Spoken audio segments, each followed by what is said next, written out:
there's a bat that doesn't seem to want to slow down. The son of Hall of Famer Craig Biggio in Vancouver. Kevin Biggio, one of the top hitters in the Northwest League with good reason, boys, putting numbers up in all the right categories. Great glove as well, as he's a player that's going to be a difference maker in this game tonight. He's not alone. Christian Williams, all of a sudden in the middle of the Canadiens order, starting to swing the big stick as well. Big number 24 in the middle of the Canadiens lineup tonight. A home run, a couple of doubles in the recent road trip down to Salem. So again, between Williams and Biggio, we got a couple of players ready to go right here on Shaw TV.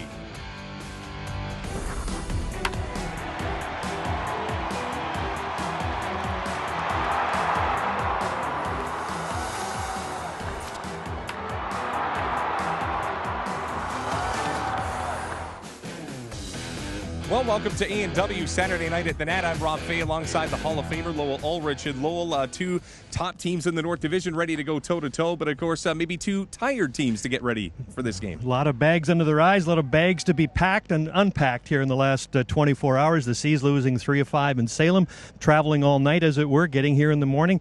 Tri-City, they played just up the road in Hillsborough. But this is a key series for both these teams. Absolutely. As we look at the North Division standings right now, it is very much up for grabs still. 22 games in the books. They'll play 16 more. But very rarely do you get the team that you're chasing right smack in front of you. As you can see, Vancouver and Everett both playing .500 baseball. Tri-City the best team of the four. But Spokane is also nipping at the heels right now. So very tight. And the Canadiens' offense is something, Lowell, that I think is going to have to stop spinning their tires in the mud. Well, they are. I mean, like I say, a lot of teams come back to Nat Bailey after a road trip. The pitching's all battered and bruised. They come back here and they sort of recollect themselves. I think that's what the Seas offense has to do a little bit when you think of the number of players that are below the Mendoza line. They're 5 at present, and I think that this park does augur well in the sense that your pitching's going to go a little bit further for you in this series. J.B. Woodman of the 5 that are hitting below that Mendoza line, but I can tell you this, in the last couple of weeks in particular, even though the bat has at times struggled,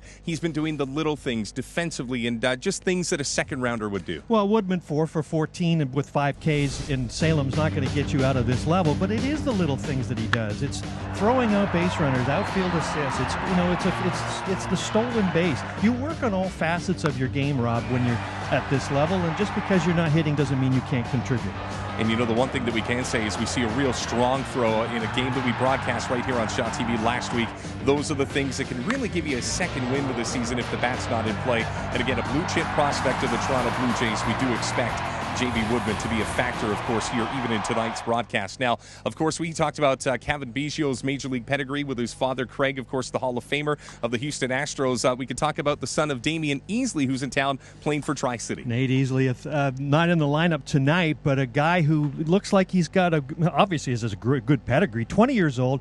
His father played 17 years in the big leagues. And, Rob, but when he got drafted by the San Diego Padres, they asked him, well, what's going to be the most difficult thing about, living up to your dad's name? And he said, you always have to be perfect. That's something that all sons and daughters can relate to, I think, in a sense. But he's had good numbers and a good start so far at this level. Absolutely. We had a chance to talk to Canadiens manager John Tamargo Jr. Just a couple minutes earlier about that seesaw affair that they had this past week down in Salem Kaiser. Definitely was. We had a chance in 4 of the 5 ball games, which that's what you're looking for. The one game, we kind of got beat up a little bit, but 4 of the 5 games we had a chance. We ended up winning 2, so it wasn't that bad of a trip. Let's talk about this series. This is obviously the team you're tracking down in the standings. Your players are starting to talk about the standings for the first time in recent memory for me. Do you start looking at those numbers? Hey, you just go out and play one game at a time. Tri-Cities, they got a really good team. They got really good pitching, and they got some hitters. We saw them down at their place, a couple weeks ago, and they swept us down there. We were in every ball game, but they got a really good team. We're just going to take it one game at a time. Does that play into a psyche of either a manager or a player, the fact that they did sweep you last time and now you finally get a little home cooking? No, not really. We're just going to try to go out there and put our best foot forward. We've only seen them 3 games. It hasn't been that long. It's a small sample size. So we'll know more, towards the end of the year. But as of right now, we're just going to go out there and try to have some fun tonight. Well, again, the top two teams in the North Division ready to go. And, boy, I'll tell you what, a sigh of relief throughout the Canadiens nation as Justin Maese, who took a screamer right off his forearm at his last start, left the game early. He's here tonight. He will pitch, and he's the best 1-2 pitcher I've seen the Canadiens ever trot out, a 1.96 ERA. So it is all systems go. Of course, Will Hedian's going to go for Tri-City, and we're ready to go. Yeah, just minutes away from the first pitch. It is Tri-City, Vancouver. It is A&W Saturday night at the Nat here on Shaw TV. Our beef is raised without the use of hormones or steroids. We're pretty proud about that.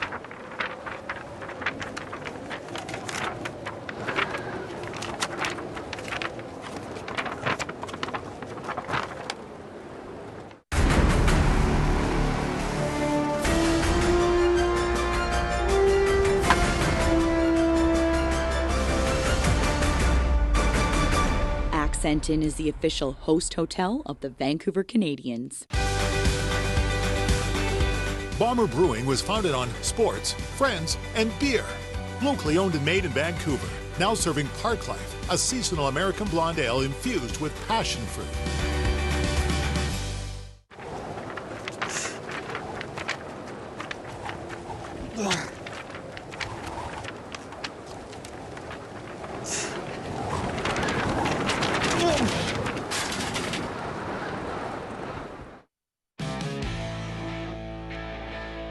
Overcast skies, but at the same time, right above us, it just seems to be good old-fashioned baseball weather. I'm Rob Fay alongside Lowell Ulrich as we bring you inside Scotiabank Field at Nat Bailey Stadium, seconds away from the first pitch of tonight's A&W Saturday night at the Nat. Lowell, we got a pretty good one with a couple of lineups that know that first place is up for grabs. Yeah, there's the arithmetic's pretty simple for Vancouver. You win 3 and you go back out on the road at least no worse than first place.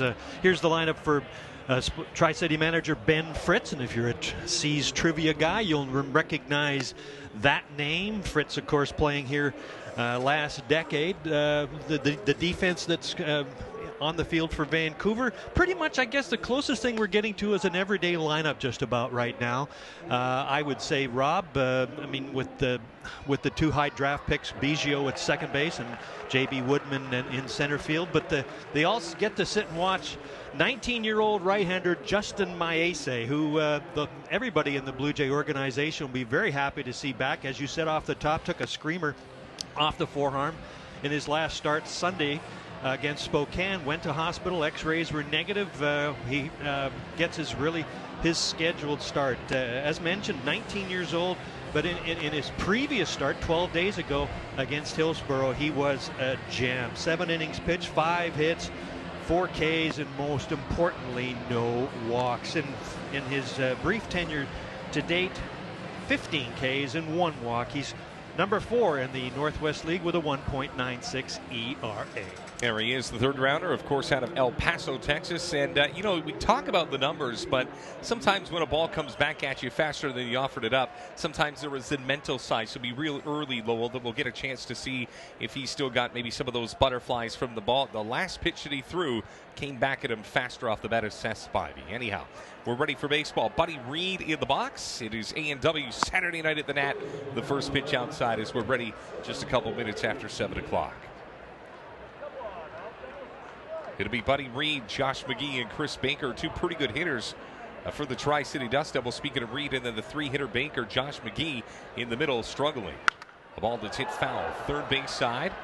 Long run for Orozco. Does he get to it? He does, and it actually came back into fair territory for the first out here at the top of the first. Maese, 6'3", 200 pounds. Doesn't look like he's overpowering as a pitcher, but you got to remind yourself, he's 19 years old, and I'm sure that's what the Blue Jays look at, and they say, what's he going to be like when he fills out? That's the hope, and that's the promise of what you see in this young man. Absolutely. Visiting team lineup brought to you by Accent Inns, not your typical stuffy hotel chain. BC-owned Accent Inns.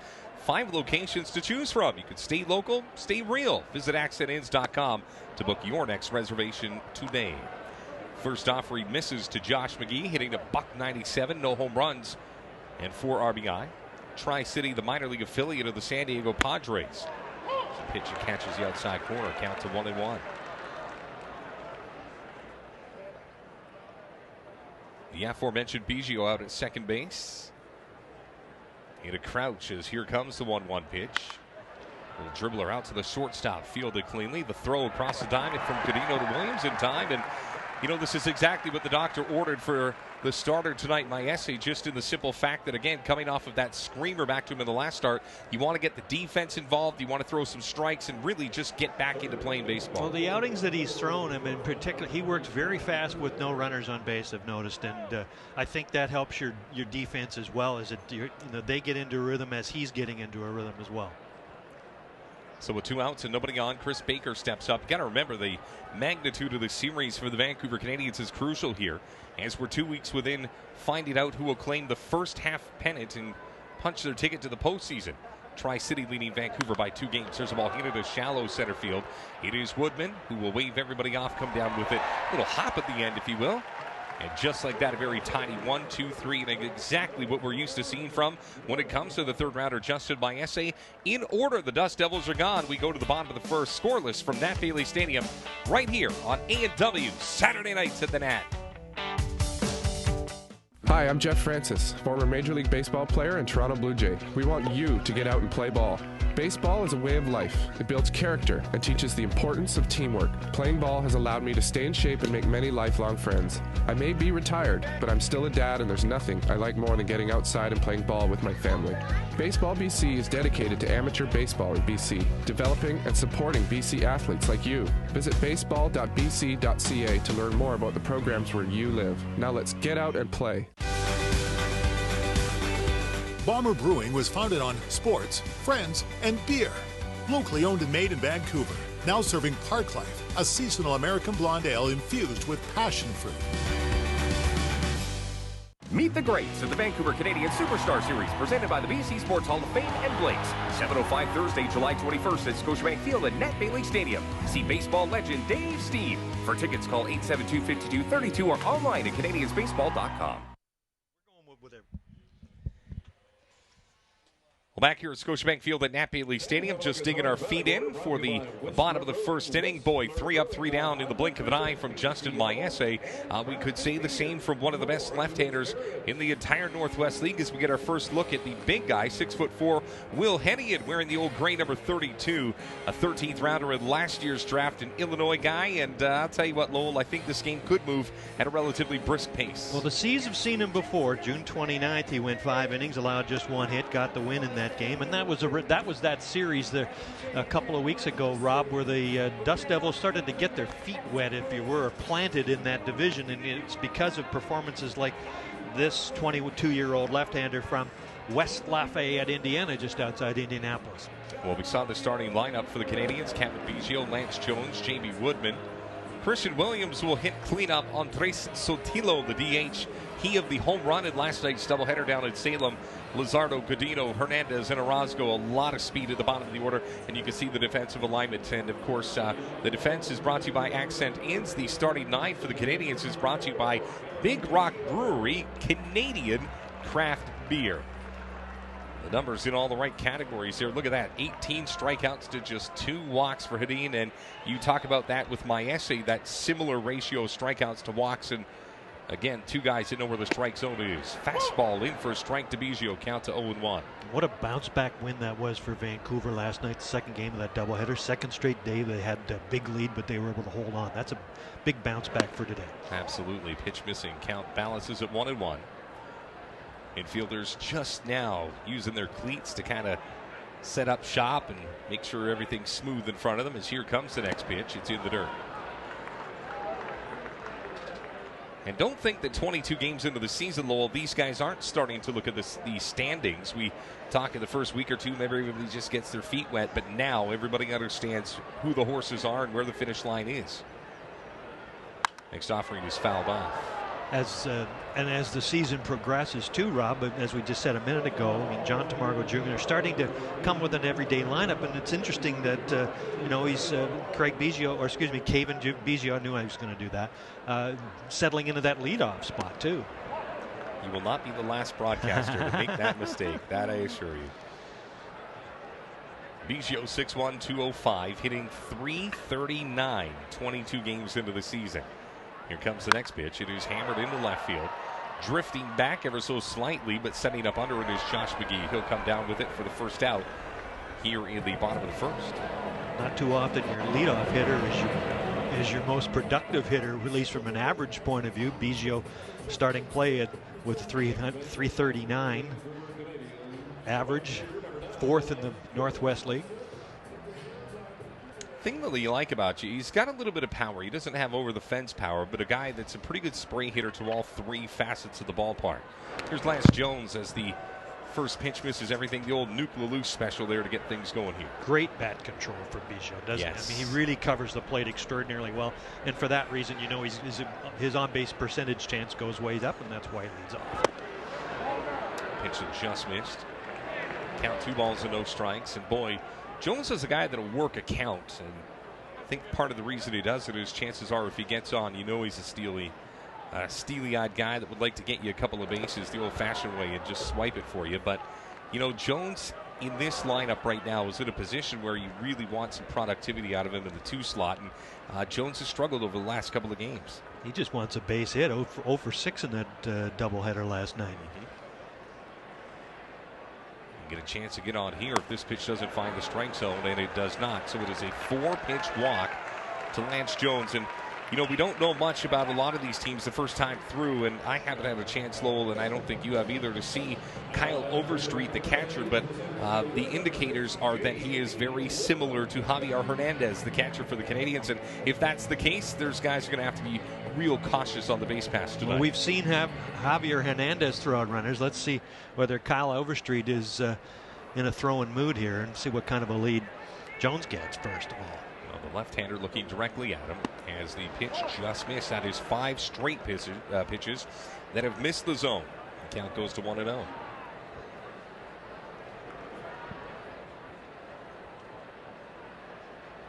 Just getting underway. No hits, no runs, no errors, nothing for either team thus far.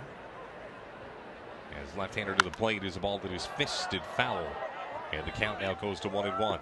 Woodman 1 for 6 in that twin bill last night. Left 3 runners aboard in the second game. And even though the Canadians won that game, as we said off the open, here's a guy who's looking to make more contact than he has been in the recent past with a number of strikeouts versus number of at-bats a little too high. Pitch on its way is a ball that is hammered into center. Question is, will it drop? It does. I'll tell you what, they're going to say that he trapped it, and right now, all of a sudden, look at that, it gets away for the first baseman as well. So all of a sudden, you're going to have runners at second and third as a ball that the center fielder right now, Buddy Reed, says he caught. I thought he trapped it myself.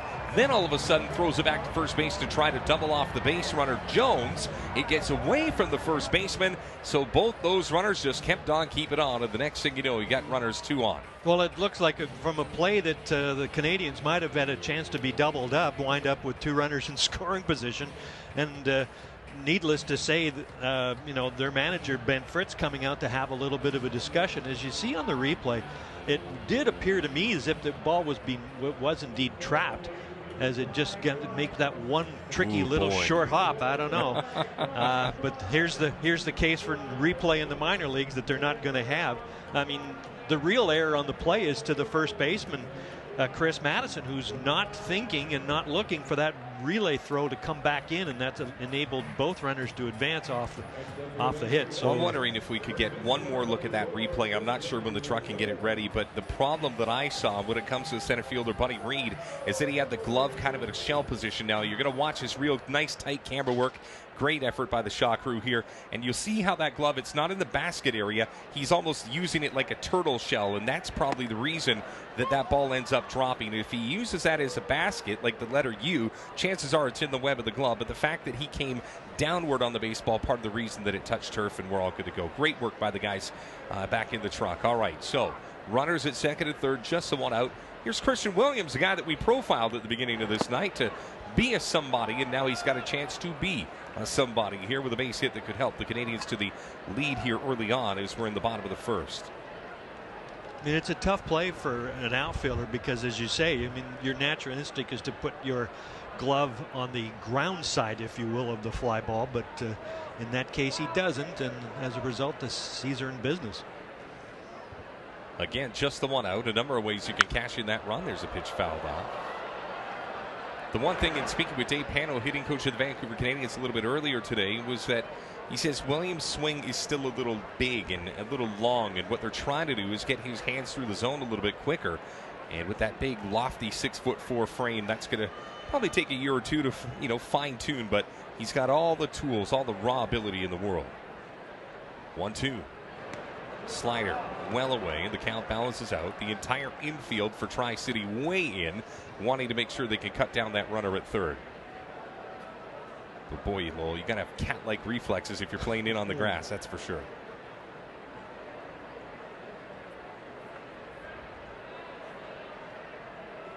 Here comes the offering. It is another breaking pitch in the dirt. Interesting that the infield comes in after only 2 strikes. I mean, really kind of reduces their chances.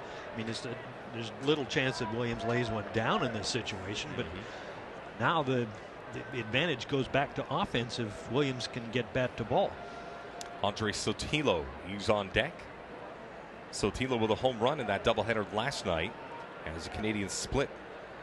And there's a pitch that's inside. I think that might have actually hit him, so that will load the bases. And, Williams wasn't going to move. If that ball was too inside, he was going to wear it to make sure he could get on base. So now all of a sudden the plot thickens, and now you're thinking of maybe a small run.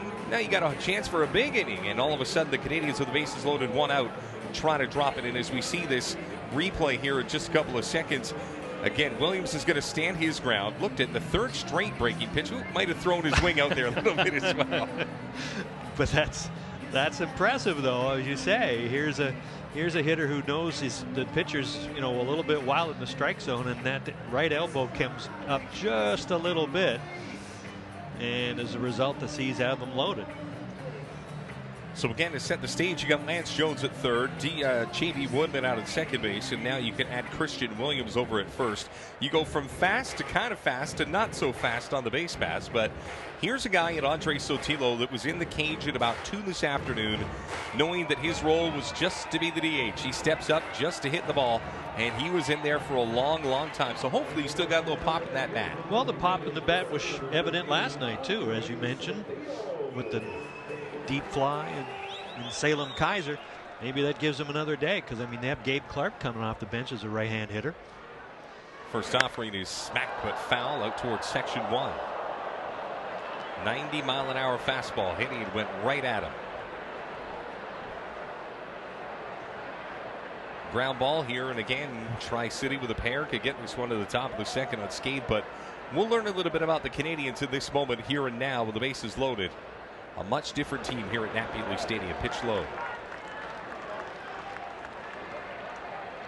Brian Luzardo on deck for the Canadians, but right now the stage obviously Andre Sotillo. Sotillo, one of 4 catchers that the Canadians have on their roster this 2016 season.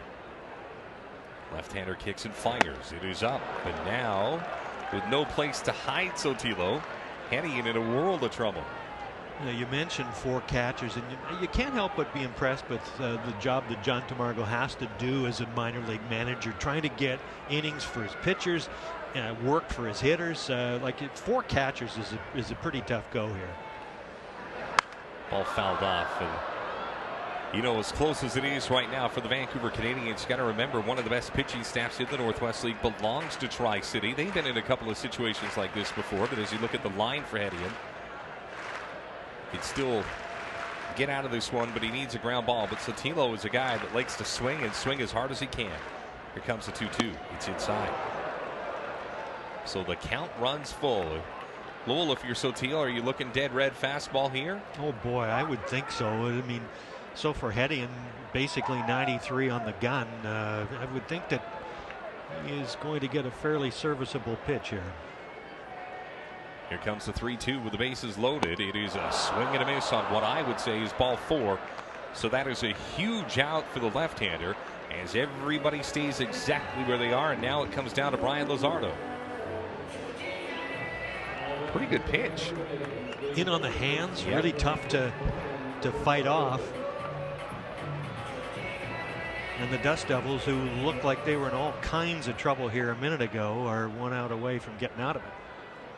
Well, here's Brian Luzardo, right-handed hitting third baseman. Make a mistake to him, and he'll put it on the Hayall porch. And there's a ball high and deep to left. Only question is, will it stay in the ballpark? Warning track, roll, and it's gone! A grand slam for Brian Luzardo, and he missed the porch by the blink of an eye, but nonetheless, Vancouver 4, Tri-City nothing.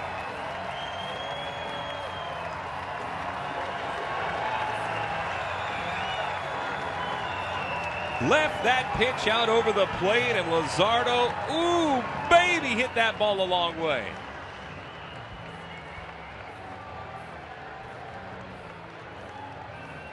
Well, you talk about a guy you just called a minute ago. You said you make a mistake and he will pay, and the pitch was up and in, and Luzardo makes no mistake. It is tough to get balls out of this park, but not when they're hit that well. 370, 375 to left center field here at Nat Bailey, and that one really was a no-doubter, and it gives the C's and Justin Maese a nice, comfortable lead. The ball fouled off the bat of Yeltsin Godino. Boy, I'll tell you what, just when Tri-City thought they might have escaped the quicksand, Brian Luzardo pushes them right back into it and says, sink, brother. So all of a sudden, not one, not two, not three, but 4-0 Vancouver. Pretty good pinch in for a strike, and the count goes to 1-2. And you were saying there was some problem about this team's hitting? I think it was you that brought that graphic up, my friend. 1-2 on its way. Slow roller back to Hedian. This is kind of, I guess, loose change in the pocket considering what happened seconds ago. And the inning is over, but not before the Canadians bust out with a 4-run inning. A grand slam off the bat of Brian Luzardo has given the Canadians and their ace Justin Maese a 4-0 lead right here as you watch A&W Saturday nights from the Nat. Our beef is raised without the use of hormones or steroids. You could try it on a teen burger.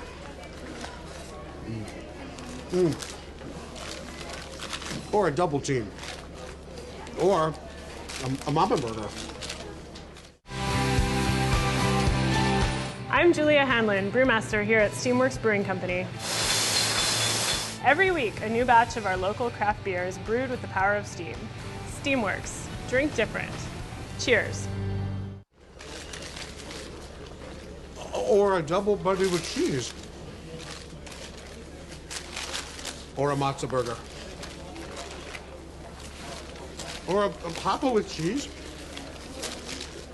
How Sound Brewing in Squamish, BC features a hotel, restaurant, and brew pub. The award-winning microbrewery is located amidst the Pacific coastal rainforest, ocean, and mountains. How Sound Brewing in Sea to Sky Country, just a 45-minute drive north of Vancouver. Well, first 1,000 fans here to the ballpark got a cowboy hat. You can see those scattered throughout the crowd. There's a young guy. Think about that, man. The father-son. That's baseball right there at its absolute finest. So as we bring you back inside of Scotiabank Field at Nat Bailey Stadium, second inning brought to you by Baseball BC. Committed to the development of BC's amateur baseball community. Hashtag Summer's Perfect Game. And nearly the perfect inning for the Vancouver Canadians. There's a couple of those hats right there. Think about that. You got the Blue Jay hat. You got the old Vancouver Canucks hat from back in the day, and then you got those girls sporting the old cowboy hats here at the ballpark. And life's pretty good, up 4-0, especially with that guy on the mound. And you wonder how how Justin Maese approaches this thing now that he has a bit bigger lead in this park particularly. You just want to, you'll settle for fly ball outs if you can get them. Well, the thing that I like about Maese is you never know. He could be sweating, he could be happy, he could be sad. He just doesn't let you see. He's got best poker face of anybody I see on this team. I caught up with him earlier today. I said, how you feeling? He goes, same.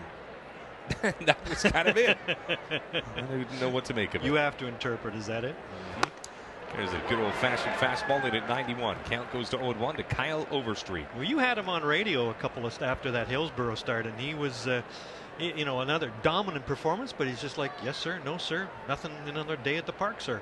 Which is kind of what you want. One pitch is a ball out to the third baseman Luzardo. Look at this arm; it's an absolute rocket. There's very little arc on balls from that side of the diamond, as Luzardo's got the good stuff, and that is 4 in a row retired by Justin Maese to start this game. Well, I guess it's no surprise. Maybe he has that sort of demeanor.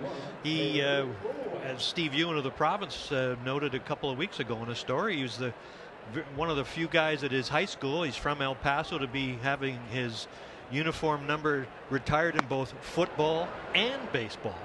Here's a guy that really thought seriously about a pro football career and instead decided to sign with the Blue Jays organization. I got a sneaking suspicion he might have made the right choice, although I've never seen him in the old pads and helmets, so have to wait and see. Pitch in for a strike, and the count goes to 1-1 to Taylor Qualley. If you're from El Paso, Texas, you're probably inherently forced into at least thinking about having a football career of some description, I dare say. 1-1. Slider in for a strike, and boy, he throws that slider real hard at 86 miles an hour. And Maese himself will say that he'll feature the actual straight four-seam fastball maybe 2 or 3 times a game. Sinkers, sliders, curves. Frustrating for most hitters, that's for sure. Well, in that Hillsborough start, he was mostly 92, 94 on the gun, and that was not only at the start, but in his 7th inning and final inning of work in that start. And that tells you the consistency that he's shown here at this level so far. 2-2 pitch missed. Maese in the number 14 jersey, very humble family, comes from a humble background. The father of Justin wept openly when he was selected by the Blue Jays in the 3rd round. 3-2 is a little roller out to the third baseman. Boy, talk about Luzardo covering some ground. He's got a lot of east-west, and Yeltsin Godino, after he gets the ball, just kind of points at him and says, cool, bro, I'm getting paid either way, but what a wonderful play. And that's the play you got to make as a third baseman. You have the best and closest angle to the ball, so you don't mind if your third baseman cuts off your shortstop in that case and makes an easier throw. And when you're feeling it, you're feeling it. I think Godino would have been just fine himself, but again, Luzardo, I got no problem with a guy that wants to go and attack a baseball in the infield. So now with 2 outs, a swing and a miss off the wrist of Boomer White. Count goes to 0-1. White hitting 189 this season, but he does have a half dozen RBI. Maese looking for his 2nd straight 3-up, 3-down inning. And boy, Luzardo, a busy bee, spins around, throws the first in time. All 3 putouts from Brian Luzardo over at third base, and just like that, there's Justin Maese getting a little high five from his catcher and makes his way off. And I'll tell you what, for a guy that took a ball off the forearm in his last start, you wouldn't even know it. We go to the bottom of the 2nd. It is still Vancouver 4, Tri-City no score. A&W Saturday nights at the Nat.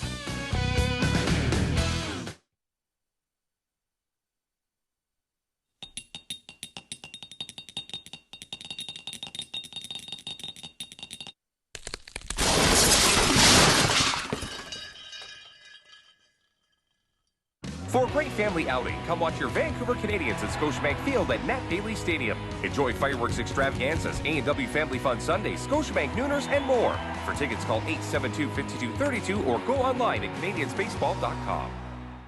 From Vancouver, who are currently enjoying WestJet seats in Plus. WestJet. Visit www.westjet.com to book your next flight and receive the most up-to-date information. I get nervous when he goes. Well, back here at the ballpark, Canadians up 4-0. We go down to Vanessa Ibarra.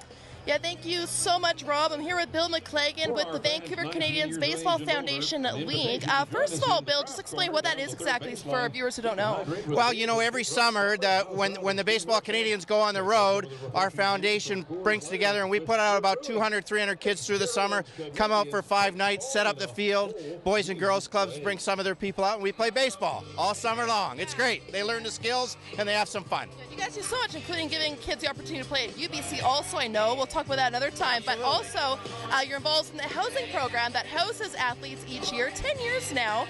What made you want to get involved with that? Well, you know, my family, Jan and I and our sons, we love baseball. And so we've done it for 10 years. We've had a wonderful group of players. One of our boys, Aaron Sanchez, and another one, Noah Syndergaard. They're going to the All-Star game. So it's been a lot of fun for us. They're great boys, and it keeps you coming to the games. Keeps you on your toes, too, I'm sure, having young guys at home. Any memorable experiences to say, one that pops to mind the most throughout the 10 years? The way they've inspired a guy, maybe, or they've inspired you? I think the most memorable experience for me, and it probably always will be, there's probably 2. Zach Bro, finishing up his career and becoming a policeman is a wonderful thing to see. And then Asuna on the mound the first time was incredible. Absolutely incredible to see, and he's gone on to great things. It's great the mentors you guys are. So thank you so much for joining me, Bill. Thank you very much, Vanessa. Enjoy the rest of the ball game. All right, I will. Thanks. Back to you guys. Well, thank you, Vanessa. Bill McClangan, a longtime supporter of the Vancouver Canadians. And boy, I'll tell you what, the bats have come to play tonight for the Canadians as they were having a chit-chat.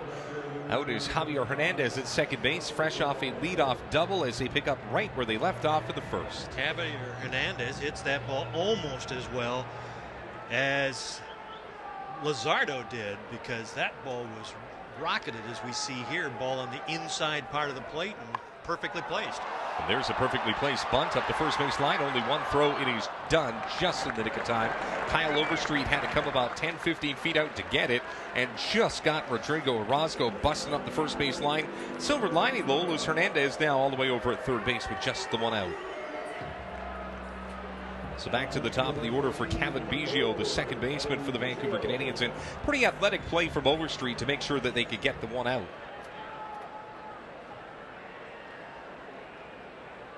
Biggio with 7 RBI this Northwest League season. Would love his 8th, or dare we say his 9th.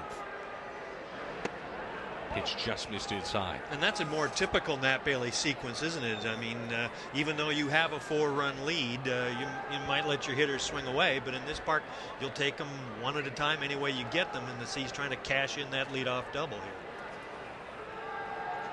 here. Again, the infield drawn in, big looping curveball, missed, 2 balls, no strikes.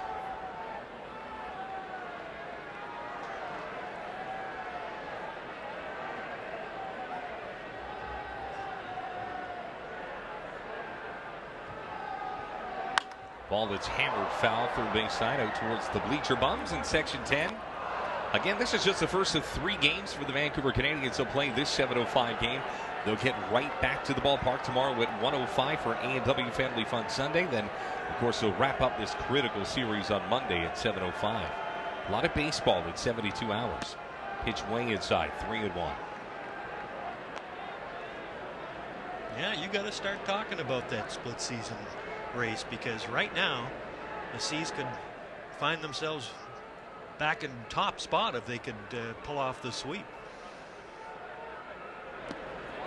And a pitch is low, so they work around Biggio, who finds his way on. And now all of a sudden you've got Lance Jones here with just the one out. And again, the Canadians with multiple runners on base. You get the feeling that the Dust Devils really didn't want to pitch to Biggio in that situation with first base open and one out. Now this setting up the double play possibility with Lance Jones, who was pretty adroit, or adept, I guess, at the plate last time when he drew a walk in the first inning. No bullpen activity for the Dust Devils. I know it's real early to think of that, but just the way this game has gone so far, you wonder if they wouldn't even just put that in the ear. There's a ball up the first base line. They're going to try and get that runner home from third. Play at the plate, and they got him. Boy, an interesting call by John Tamargo Jr. I'm actually not sure if that was John Tamargo Jr.'s call. Lance Jones maybe trying to bunt for a base hit, but an interesting scenario here. Well, it was almost a safety squeeze, and as we look at John Tamargo talking to some of the players and coaches on the third base line, you wonder if indeed that's the case. Watch the runner at third. He doesn't break as the ball is put in play. He hesitates just a little bit, and as a result, he is a dead duck at home plate. Well, I'll tell you what, Chris Matheson has to have a good throw when he does, and a nice block by the catcher as well. And they can't have been. I'll tell you what, when you're up by 4 and everybody's swinging it so freely, that is the first time that I have questioned anything that the Canadians have done in this baseball game. Nonetheless, runners at first and second with the 2 outs for J.B. Woodman. Sometimes you'll feel the pressure as a first baseman defensively to make that throw to the plate. It's not a standard throw from a first baseman, but he threw a strike to the catcher, and Overstreet applied the tag. A ball that's hit into the gap. This could be good news. 1 run's going to score for sure. Only question is, can Jones come? You bet he can. That ball's going to roll all the way to the wall, and Woodman with a 2-run double, and now Vancouver is up 6-0. Boy, oh boy, wonderful baseball offensively by the Canadians. Well, you just wonder if J.B. Woodman's ears are burning a little bit. We talk off the top about the number of strikeouts that he's had in the recent past, and here he takes a inside-out swing and drives the ball beautifully to the opposite field, almost at the wall, to the wall, and the C's have broken this one open despite the base running issue a batter ago. Williams is hit by a pitch in his only plate appearance. As a little number out to no man's land. Long run for the third baseman, White. Across the diamond, and the inning is finally over. But not before the Canadians make Tri-City pay just a little bit more. 2 more runs off of Penny, and it is 6-0 Vancouver as we jettison forward to the top of the third right here on Shaw TV. Hi, I'm Jeff Francis, former Major League Baseball player and Toronto Blue Jay. We want you to get out and play ball. Baseball is a way of life. It builds character and teaches the importance of teamwork. Playing ball has allowed me to stay in shape and make many lifelong friends. I may be retired, but I'm still a dad, and there's nothing I like more than getting outside and playing ball with my family. Baseball BC is dedicated to amateur baseball in BC, developing and supporting BC athletes like you. Visit baseball.bc.ca to learn more about the programs where you live. Now let's get out and play. Bomber Brewing was founded on sports, friends, and beer. Locally owned and made in Vancouver. Now serving Park Life, a seasonal American blonde ale infused with passion fruit. Meet the greats at the Vancouver Canadian Superstar Series, presented by the BC Sports Hall of Fame and Blakes. 7:05 Thursday, July 21st at Scotiabank Field at Nat Bailey Stadium. See baseball legend Dave Steve. For tickets, call 872-5232 or online at canadiansbaseball.com. All right, I'll find ourselves at the top of the third inning, and boy, I didn't think we'd see this kind of an effort from the Canadians, but a full salute to them. They're up 6-0, and they're doing great work. Third inning is brought to you by Vancouver Board of Parks and Recreation. Enjoy unlimited access to get this: 21 fitness centers, 9 indoor pools, 4 outdoor pools, and 8 ice rinks with a Vancouver Park Board Flexi Pass. You can visit vancouver.ca for details. Justin Maese, you give him 1 or 2, you feel good about yourself. You give him 6, and knock on wood, Lowell, you're in pretty good shape. Yeah, you are, but keep in mind what this team has undertaken here in the last 24, 48 hours. They've jumped out to big leads here in their last 2 ball games. One they managed to hold on to and get that bounce back win we talked about. The other one, the first game of that doubleheader last night, they did not, and they were up a 5-spot or a 6-spot if memory serves last night. So you got to keep your foot on the gas with what's at stake here in this divisional pennant race. Absolutely. There's Justin Maese feeling pretty good about himself. I'll tell you what, he's got a record of 1-2, and earlier in the day, Lowell, I said he's the best 1-2 pitcher that I've ever seen the Canadians trot out. And my buddy KP Wee on the other side of the ball, he said, wasn't Noah Syndergaard 1-2 for the Canadians? And I didn't say much after that. Well, I think that Justin would take that comparison. I think so too. Infield playing it back is here comes Maese's 1-0 offering. Fastball at the knees, not called for strike, 93. Well, you said he's a really down-to-earth young man, and I got that, as we said, on that radio interview you did a couple of weeks ago after his last start against Hillsborough.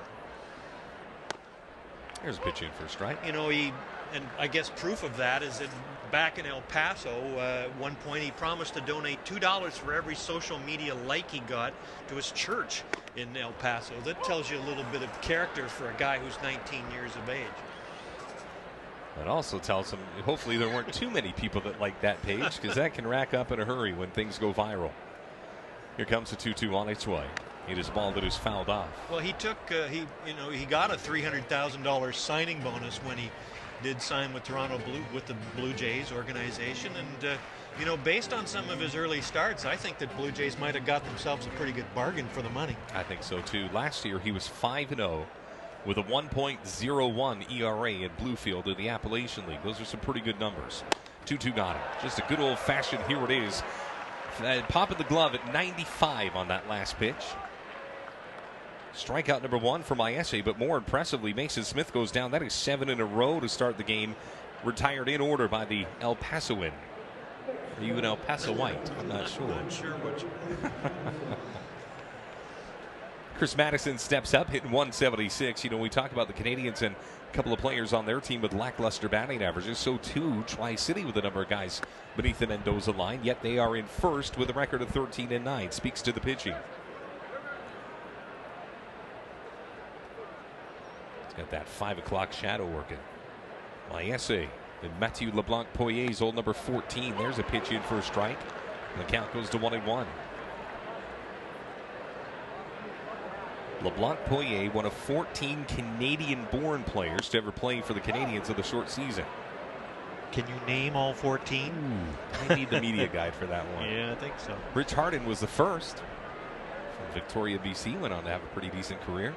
2-1. Catches the outside corner. It's been a pretty good week for Canadian players, has it not, sir? I reference the week of one Michael Saunders from Victoria this week with the Toronto Blue Jays, the big club. Boy, what a viral offering that has been, eh? What was it, 17.8 million All-Star votes in 5 days? Power of social media, my friend. Oh, boy. Yeah. Saunders is going to the All-Star game, and you know what? We could talk about marketing campaigns, but I think he earned it. Yeah, I do too. I think it's unfortunate it comes down to a last fan vote, but I don't know. Are you a big fan of fan votes? I'm not, but I also understand its place in the market. 3-2. Got him. Boy, I'll tell you what, my essay right now has found that extra gear. It's the difference between a 5-gear car and a 6-gear car. And right now, he's like the Ferrari on an open highway. Well, you get Mason Smith on a 95-mile-an-hour fastball inside, and this one has a lot more movement on it at 91, and that's just an example of very good pitching. Well, here's Jose Savignon, who steps into the box. Jose, don't call me Chardonnay. Savignon stepping in, hitting 308. He's got the good stuff at the bottom of the order. As a right-hander kicks and fires, fastball right down Broadway, and the count goes to 0-1. And if there were any questions about the health of Justin Maese at his forearm after taking that line drive last start, I think the velocity's pretty self-explanatory. Good job, Hernandez, there to frame that pitch. It didn't look like he was going to get the call for a half second. Can Maese go all the way through the order once without giving up anything?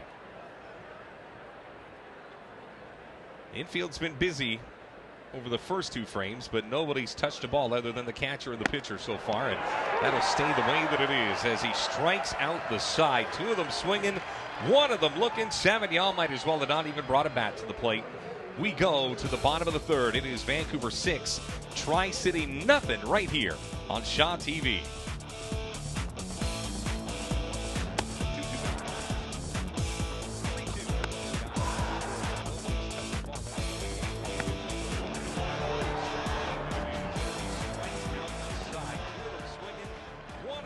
Whistler Brewing, 100% BC owned and 100% BC brewed for over 25 years. Now serving grapefruit ale at their newly renovated tap house in Whistler Village. Whistler Brewing, authentic, handcrafted artisan beers.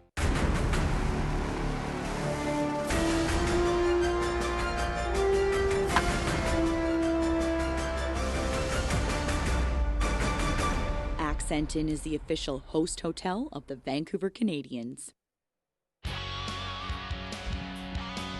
Well, back here at the ballpark, 6-0 Vancouver. The stat there that looks the most intimidating, bottom of the 3rd. We had a chance a little bit earlier today to catch up with one of the big bats in the middle of the order, Christian Williams, big wrestling fan and pretty good guy overall. I think we're ready to go. I mean, we need to sweep this series. If we sweep Tri-Cities, we'll take first place. I think we're only 2 out right now, so it's an important series for us. You know, I used to ask you guys if you check the standings, and everybody seemed to say no, but I think this time of year you actually do start to take a peek. Well, when you got Dave Pano as a coach, he kind of reminds you all the time what we need to do and where we stand. So I mean, a lot of us always check. You know, we like to win. We want to bring a championship back here, that's for sure. Let's talk a little bit about your season so far. A bit of a slow start, but it seems that the numbers in the categories we assumed you were going to start putting them up are actually falling into place. What's different? Yeah, I did get off to a slow start, but, you know, I made a few adjustments, lowered my hands a little bit, just trying to slow things down. Finally hit a homer the other day, so that's good. Glad to get the first one out of the way. That's always the toughest one. But I just need to stay relaxed and, you know, all the numbers and what I need to do will fall into place. Well, pretty good guy. And you know what? I like when players understand where they are in the standings and the fact that they want to bring a ring back to Vancouver. And I just like the sense that we get from a guy like Christian Williams. I do too. I mean, when he says championship, and that's what they're there for. How about this? There's a ball that scoots down the third base line. It's going to rattle around in that corner and almost get past the left fielder, but it is just another day at the office for Andres Sotilo. And the Canadians just keep on keeping on. 5th base hit of the game, but the second double in as many innings. And I got to ask myself, where are we? Because No kidding. Normally this is the kind of game that we, as we said off the top, that you see east of the Cascades where the ball carries a little bit better. We've had 2 well-hit balls, one including, of course, the grand slam, but that ball by Sotilo is pretty well placed as well. And the C's again have a leadoff runner aboard. And I'll tell you what, this does not look like a team that played 5 hours worth of baseball last night. Of course, Canadians in a doubleheader, 2 7-inning games, and then at the end of those 5 hours, had a 7-hour bus ride back up to Vancouver. But boy, I'll tell you what, no rust on these guys at all. Here comes the 0-1 to Brian Luzardo, fresh off a grand slam at his last plate appearance. Swing and a miss. Good pitch by right there, just taking a little bit off that pitch from Hedin. Canadians 6 runs on 5 hits tonight. Tri-City looking for anything. And remember, this is still a very much up for grabs division. Swing and a miss, but the ball goes in the dirt. So the catcher over straight steps up front, throws the ball down to the first baseman Madison to record the strikeout. That runner is still out there at second base in the form of Sotilo. So here comes Yeltsin Godino. He grounded back to the pitcher, heading in back in the first inning. Actually ended that 4-run frame for the Canadians. Canadians looking to score for their 3rd consecutive inning.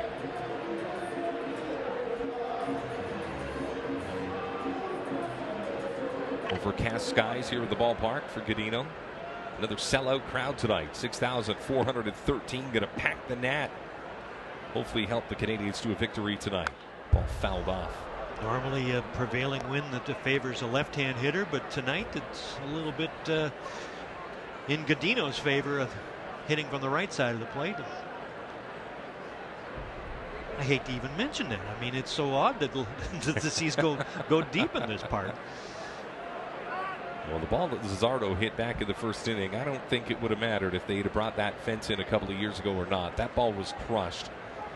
And that was a grand slam, second one of the season hit by the Canadians in this ballpark.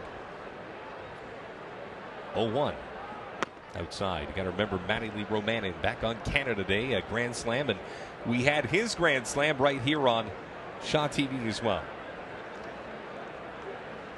1 ball and 1 strike to Yeltsin Godino. Pitch on its way. Ball hit out to the shortstop. Luzardo is going to run. They're going to go over to first. Smooth play. 6-3 put out if you're scoring with us at home. And that does push Sotilo over to becoming the 7th run of the game for the Canadians, just 90 feet away. Well, it was hit well, but I mean, there have been days in this park that that ball would not carry out, or maybe to that particular part of the park, I dare say. Remember, you can go way back, 415 to dead center field. You remember those days? You're looking at me funny and saying, no, I remember no, 4. You're thinking, you got to be kidding. I always remember the height. The height is what got me, for sure. It is an 18-foot high fence out there. Curveball, miss low. The count goes to 1-0. And that'll get a lot of hitters. That'll get your attention as well. Yep. 1 ball and no strikes. The left-hander still out there. No bullpen activity. A pitch up in the zone. And the count goes to 2 balls and no strikes.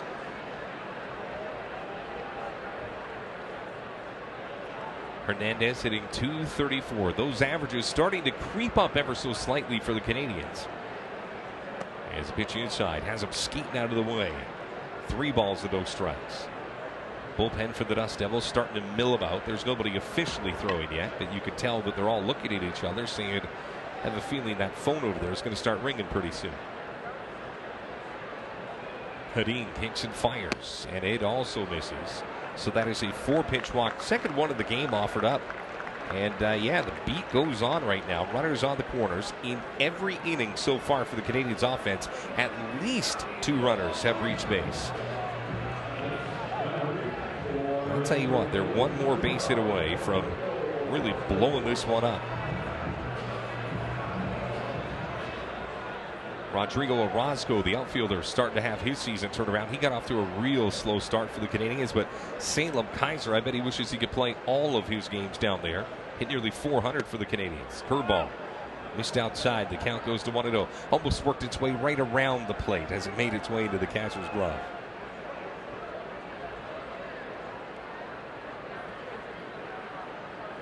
6-0 Canadians. Pitch on its way. Is a ball right off of the pitcher, and that's going to scoot into left, and that's a tough break. So here comes run number 7. Scores uncontested, and it went right off of the skate blade of Hennigan, who looks as if he's okay. But I think that phone to the bullpen is about to ring and ring at a rapid pace. A bit of a tough go there, because that's a ball that probably gets scooped up in the middle infield. But you know what? When it's going well for you for Vancouver, it goes very well indeed. And so the Seas have indeed created some bullpen activity down the right field line for Tri-City as they extend this lead to a converted touchdown. Well, I'll tell you what. And here comes the pitching coach for the first time. I'm actually surprised that this is the first visit that we've seen, because there have been moments where I've thought, boy, they could use a change in the cadence of how this offense has gone. And you wonder if they don't make the change right here, right now, given the fact that there was a ball that strikes the pitcher's foot. I don't think if you're the Padres, you want to take any chances with your starter. Guy who's been in the organization for a couple of years, worked his way out of their bullpen and become a starter, so there's obviously progress there.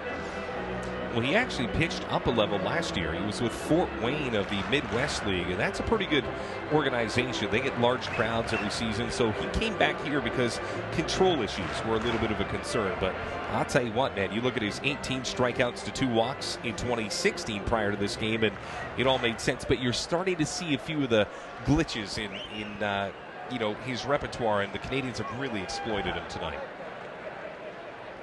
Kevin Biggio swings and misses, and the count goes to 0-1. Good old-fashioned fastball. That lack of control has been definitely evident tonight, and the Canadians have been both patient and aggressive at the same time. Again, Canadians win this one tonight. They move to within just 1 game of first with 2 weeks to go. How fun will these next couple of weeks be for fans of the Canadians as a curveball misses 1-1. Canadians about to embark on their longest road trip of the season after this real quick 3-game homestand. 5 in Boise, 3 more in Spokane. Swing and a miss. And the much elusive first off day of the season as well. But that off day, Lowell, is a 12-hour bus ride to Boise. Well, does that count then? I don't think so. I don't think so. That wind blowing out directly to left. Pinch fouled off. And this is where Biggio becomes a real tough out. I would think that Boise ride would, again, sort of a case where the club sort of transforms. And again, I would assume it's more of a hitter's park. It is high altitude. At altitude. Oh, yeah. 1 ball and 2 strikes here. Hennigan looking to get out of an inning. He's not gotten out of one unscathed. Then here's another. He's like a stubborn ex-wife in the courtroom, man. He just refuses to go quietly, and Biggio will just keep wearing you out, and then you'll make that mistake, and he'll get you. Biggio 0 for 1 of this game. Flew out to left back in the first. It drew a walk and scored back in the second. His 3rd plate appearance of the day, and we're only in the 3rd. Here comes that 1-2. Ball right back up the middle. The mistake made. Tamargo's going to try and wave around run number 8, and he'll score uncontested as the throw from the center fielder. Buddy Reed does not come, and just like that, Lowell, it is 8-0 Vancouver. And that's another case where you see a hitter who just wears you out. Biggio just, I think in his plate appearance here, you notice he kind of does a bit of an inside out. No, it was pretty good rip at it, and as a result, the Canadians go up 8-0. Bullpen for Tri-City finally, sympathetically, starts to get loose, and this has been an exercise in attrition for Hennigan, as he has just not been able to get these Canadians out. Just couldn't do it. Fastball low. The count goes to 1 ball and no strikes. So here's Lance Jones. Walk and a run scored in this game at his last plate appearance. That awkward-looking bunt up the first base line that I think if he could do over again, he'd probably try to right a wrong. And here he gets his shot just an inning later. He'll spin and check that runner, and it goes into center field. And boy, this is going to be troublesome. And now you're going to have two runners in the middle of the diamond. The Canadiens' Biggio slides back, and he's safe. Boy, disaster averted. Not like they had to really call it a disaster up by 8, but one got the memo and the other did not. And I don't think that the Dust Devils defense is on form here either, Rob, because I mean that's certainly a case where you've got to get an out at one base or the other. So the Canadiens are doing it at the plate, and they're getting the breaks too when even they make the odd error as well. Biggio looked up at his first base coach the second he got back, as if to say, what happened there? But all's well. 2 balls and no strikes right now. Boy, Tri-City just cannot catch a break even when the Canadiens are willing to give it to him. Lance Jones, 2 balls and no strikes. Should see a pretty good pitch here. As a left-hander checks the run. Now offers up. It's a ball that is fouled back towards us, and the count goes to 2-1. And you may say, okay, 8-0, 2 runners aboard, but you know, to Lance Jones, this is as important and bad as anything he's had in the last little while. As we mentioned off the top, is 0 for 6 day in Salem Kaisers. We look at that relay throw backed with Biggio, who comes off the bag just a little bit. Nice camera work there. There's a ball into foul territory, third base side. This should be the inning, and it is. And he's working his way over. Boomer White right in front of those fans down the third base line, hauls in the third out, and 8-0 is what we will take to the top of the 4th inning. How about this? You got pretty much a perfect game on one side of the baseball ledger, and you got an 8-run rout on the other side. Top of the 4th next, right here on Shaw TV. At A&W, all our beef is raised without the use of hormones or steroids. Who's going to take this all in? Oh, wow. Oh. Okay. Swim, skate, and work out with a monthly Flexi Pass from Vancouver Parks Board. Gain access to 21 fitness centers, 13 pools, and 8 ice rinks. For more information on the Flexi Pass, visit vancouver.ca. New Amsterdam Vodka. Proud supporters of the Vancouver Canadiens. It's your town. Okay, yeah, look at that.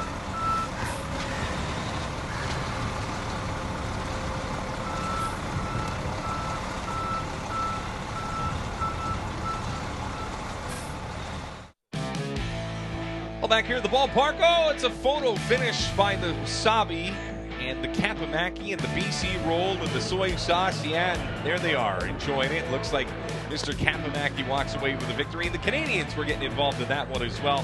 One of the many quirky things that you'll see here at the ballpark over 9 innings. Yes, we have sushi that run around the diamond. 4th inning is brought to you by Bomber Brewing. They are crafting classic styles, and you know what? They're doing it right in the heart of East Vancouver. Bomber Brewing. Justin Maese, a question that you get here, Lowell, as we get into the 4th inning. Canadiens are up, obviously, by a bunch.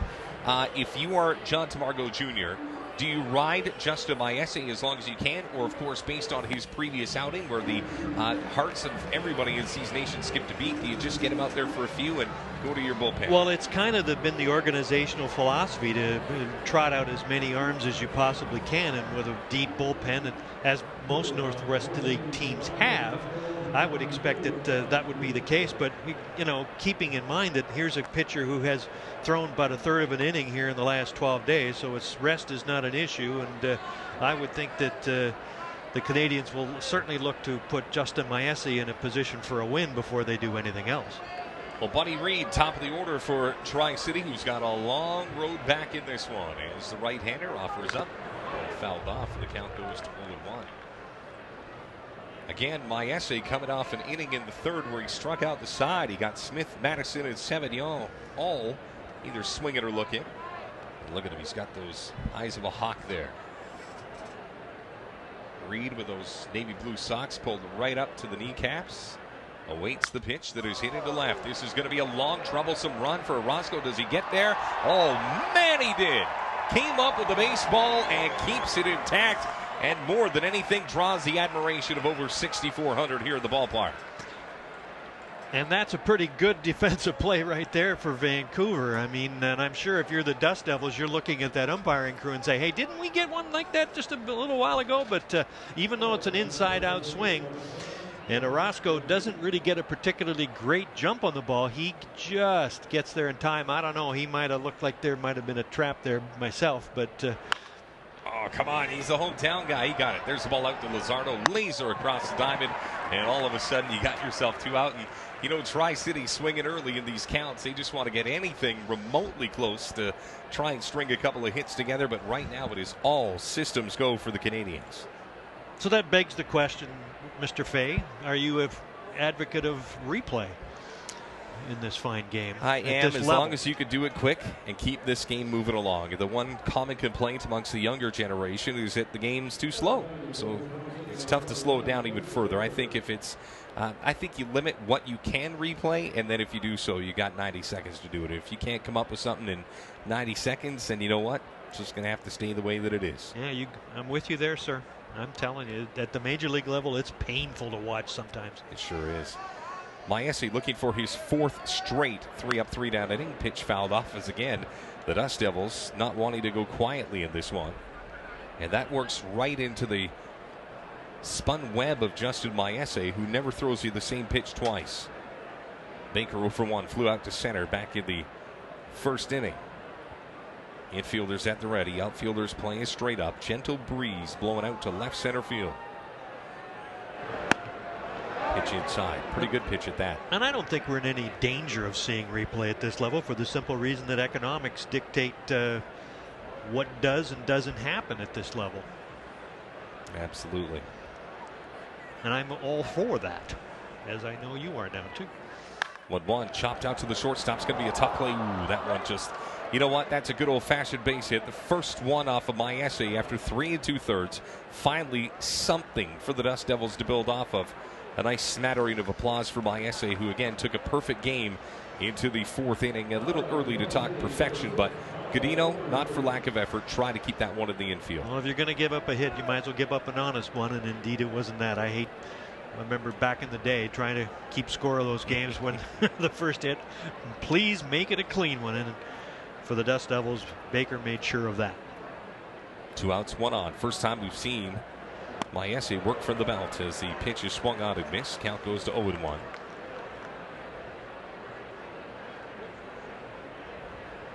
You think it's easy being an official scorer, do you? I have sat and listened to Pat Carl, the old the old guy, and then now Mike Hanifin beside us telling me this every week.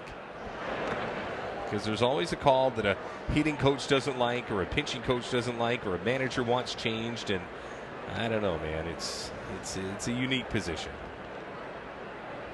It keeps you in the game, I'll tell you that. It was a writer who was also keeping score for back then in the Pacific Coast League. You certainly learned a lot more about the game by talking to everybody who was involved in a play. I know Pat Carl would talk about players who would come up to the press box after games and argue for whether it be a hit or an error, because you know, stats are what drives this game, and if you don't have the numbers in your favor, you may not be advancing. 1-1. In for strike count goes 1-2. You know, I'll counter that by just saying a lot of these hitters seem to think that the stats do matter, but the one thing that does matter is the phone call from the manager that has to file his report at the end of the game. I've heard guys that have been 0 for 4, but they had 4 solid contacts and were really strong to the ball. And you know, sometimes you get lost in the numbers as a player because you see it up on the video board, but it's really what the manager sends back to the mothership. 1-2, pretty good pitch. And it's those conversations, you're right, which advances or, you know, retards players, as it were. But the player, as you say, doesn't know any of that. He just looks and is fixated totally on the statistical analysis of his play. And I think that's something that you know, he should overlook. Pitch up and in, so the count now goes to 3-2. Maese not quite with the pinpoint precision that he had over the first 3 frames of this, but again, we're judging him against perfection. Be interesting here to see if the Dust Devils could even get one, just something to show that they got a pulse in this game, especially, of course, with the Canadians in the last 24 hours having a large early lead and having to struggle with those leads. 3-2. Ball, slow roller. This is going to be a tough play. Long run for Luzardo. Barehanded effort over to first. Did they get him? They did. Boy, Williams keeps the toes on the bag just in the nick of time. And look at that right there. Great work by the camera crew here. They sure did and got it by a step. And Luzardo had to be perfect. Guess what? He was. We'll find our way to the bottom of the fourth. It is 8-0 Canadians as you watch live coverage of the Canadians and the Dust Devils. It's another A&W Saturday night at the Nat. Look at this beauty right here. Brian Luzardo wants a little A&W gift card right here on Shaw TV.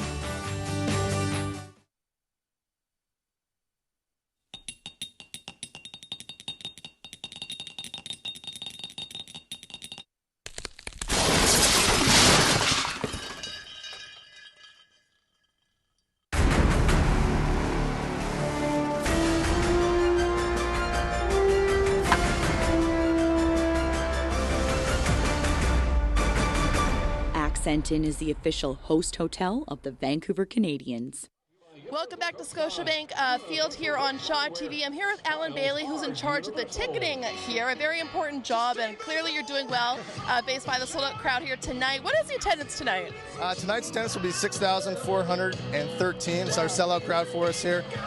Over the years, we're growing. We've added some seats. So last year we added about 1,000 seats, and this year we've added a couple more within the porch area as well. So that number keeps growing, but we're getting to higher numbers, and we're getting to 6,413 right now. Doing well. The word's getting out. You said there's already games next month that are booked already, but let's talk about you broke a record, Northwest League record for most attendance this year. What do you credit for that? How have you guys gotten this far? Yeah, it was a record last year, and it's basically through community, being out in the community, going to community events, being a part of the Little League's opening ceremonies, and having that family feel when you come to the ballpark, not having it be too noisy, too crowded, all that. So just having a community feel and making people enjoy themselves when they come to the ballpark. And all different ages, you see all different, from grandparents to kids. It's great. But what do you think people love coming to the ballpark? Like, why do they love it? I say it's a nice, almost simple, back to simplicity times, but what do you think's led to this? Well, part of it is it's summer. Well, not with the weather we're having recently, but when the sun comes out, people want to be outside. We're competing against like a movie theater or something like that, where the sun's out, people want to be outside, have a good time. I think it's that atmosphere and the fun that people have here at the ballpark. Okay, if people want to get tickets, they can buy them here at the stadium, also online. And last question, how soon in advance should they buy them quickly? As early as you possibly can. We have games next month that are already basically sold out. July 22nd, our only weekday nooner in July is basically gone as well. So the earlier you can get the tickets, the better you're going to have a chance of getting tickets. Congrats on another great season. Thank you so much. Diomar Lopez, that is the second pitcher of the night for Tri-City, as finally the white flag waved for the starter tonight, as it just not was Will Hennigan's night. And Lowell, as I look at this Vancouver Canadians team, this was a critical series against the division leader. You get them on home soil for three. The gauntlet definitely dropped so far this game. Well, we've talked about the C's being aggressive hitters at the plate as we look at other scores around the Northwest League tonight. I guess the score of most importance for the Canadians would be in Everett, Washington, and there's Hennigan's line. 8 earned runs, 7 hits, 3 walks, 2 strikeouts, and one nasty shot off the foot, which probably did him in the end. Well, we get our first look at Lopez, who's got pretty good numbers overall, as the right-hander offers up a pitch. Slow roller out to the shortstop. Fielded by Baker across the line off the bat of J.B. Woodman. And it is a very quick 6-3 put out. I want to say very quick happy birthday today to Sean Davies, of course, a friend with James Bush, a longtime supporter of the Canadians. So a quick happy birthday out to them. And you know what? For the Dust Devils here, nothing would be nicer than a nice, tidy, scoreless inning here in the bottom of the fourth. Christian Williams stepping into the box. Williams in this baseball game is 0 for 1.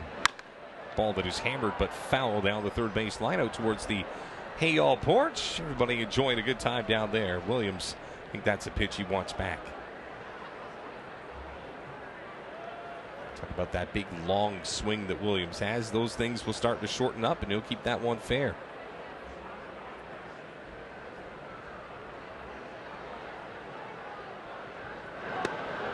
Curveball twisted for a strike to the count very quickly. No balls at 2. You wonder how long it will take for an organization to make an adjustment on a young player. You're talking about shortening up his stroke. Got him. Beautiful sequence. And, you know, for the right-hander, all of a sudden those pitches look like they're going to be way outside, but a late breaking curve or slider or slurve. And the next thing you know, 2 up, 2 down.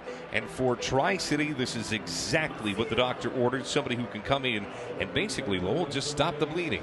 And there had been considerable bleeding, the likes of which the Canadians had not benefited from quite some time. Andre Sotilo steps up. The DH for the Vancouver Canadians is the first offering. A wicked breaking pitch just missed. Bit of a herky-jerky motion from Lopez, the reliever. He's got that party in the back of the hat right there. Looks in, kicks and fires. The high drive at a center should be a can of corn, as they say in certain parts. Buddy Reed sets up under it, and Lowell, pinch me. It was a 3 up, 3 down inning, and the Vancouver Canadians get nothing for their efforts. We find ourselves on our way to the top of the 5th inning. It's the Canadians 8, Tri-City nothing doing, right here on Shaw TV. Our beef is raised without the use of hormones or steroids. You could try it on a teen burger.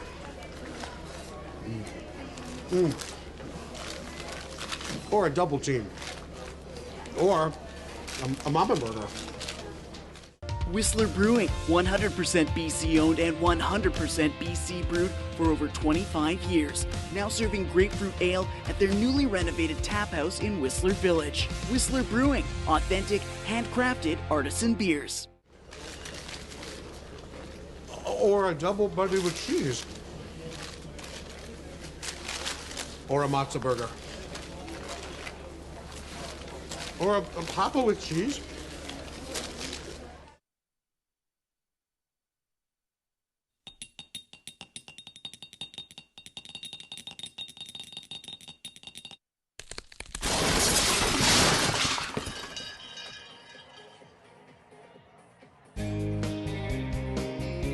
Looking out towards right field.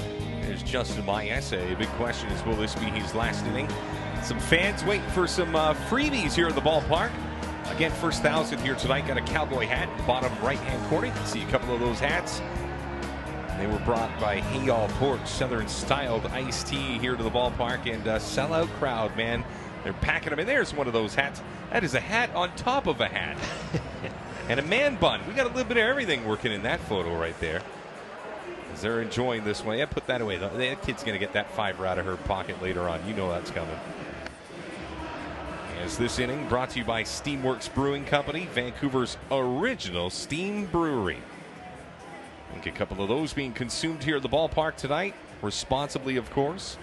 Justin Maese is allowed but just 1 hit in this baseball game. He has been as stingy as they come, and if they can get one more quality inning out of him, in line for his 2nd win of the season, barring something catastrophic. Maese looking in at a pretty good part of the order here as he gets 5, 6, 7. Colway, White, and Smith. Ball hit out to Williams. Nice backhanded effort. He's going to try and get there himself, and he does. And boy, like 2 cars playing chicken, Williams gets there just in the nick of time to keep things moving. And I often wonder on those plays if you don't just flip it over to the pitcher. I do too. I mean, on that play, Maese gets over there reasonably well, but here's Williams says, I got it. And as a result, the Dust Devils have 1 out. I'll tell you what, I'm not using a lot of ink on this left side of my scorecard today as Maese and the Canadians making quick work of Tri-City. First offering to Boomer White right down Broadway. Count goes to 0-1 at 91 miles an hour. You were talking to the top of the inning about attendance. What is the scoreboard totals for sellouts now? Is that 6? That's 7. 7? Yeah, ball fouled off. Big guy in the box, Boomer White out of Houston, Texas. Not far from Dallas, and boy, they've had a week down there. I'll tell you what, the players talk about this stuff. Don't think that they're all just baseball and stats. They're talking about what's going on in the world right now. Ball chopped out to Luzardo. Ooh, wicked hop. Throw across the diamond. It's in time. And Lowell, I'll tell you what, man. a grand slam, a couple of defensive gems, and even though Maese has been near flawless in this game, it's going to be real tough to take away the team burger from Brian Luzardo tonight. And you see the smile on the face of Justin Maese, and well, you should, because here's a play where the third baseman has to wait on it patiently, backhands the ball, and still makes an accurate throw. So not only has Luzardo done it with plays in front of him, he's also been very astute on tougher hops as when he has to backhand the ball as well. And Justin Maese is the beneficiary.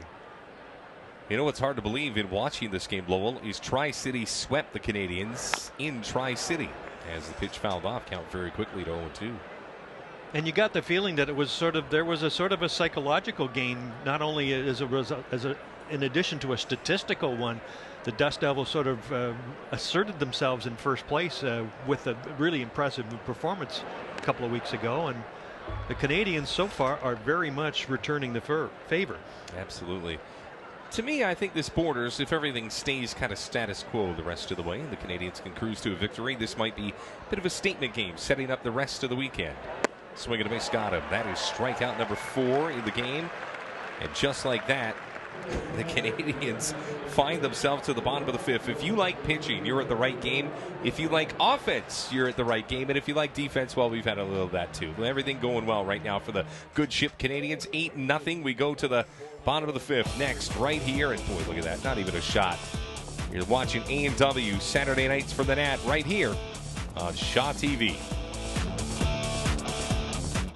How Sound Brewing in Squamish, BC features a hotel, restaurant, and brew pub. The award-winning microbrewery is located amidst the Pacific coastal rainforest, ocean, and mountains.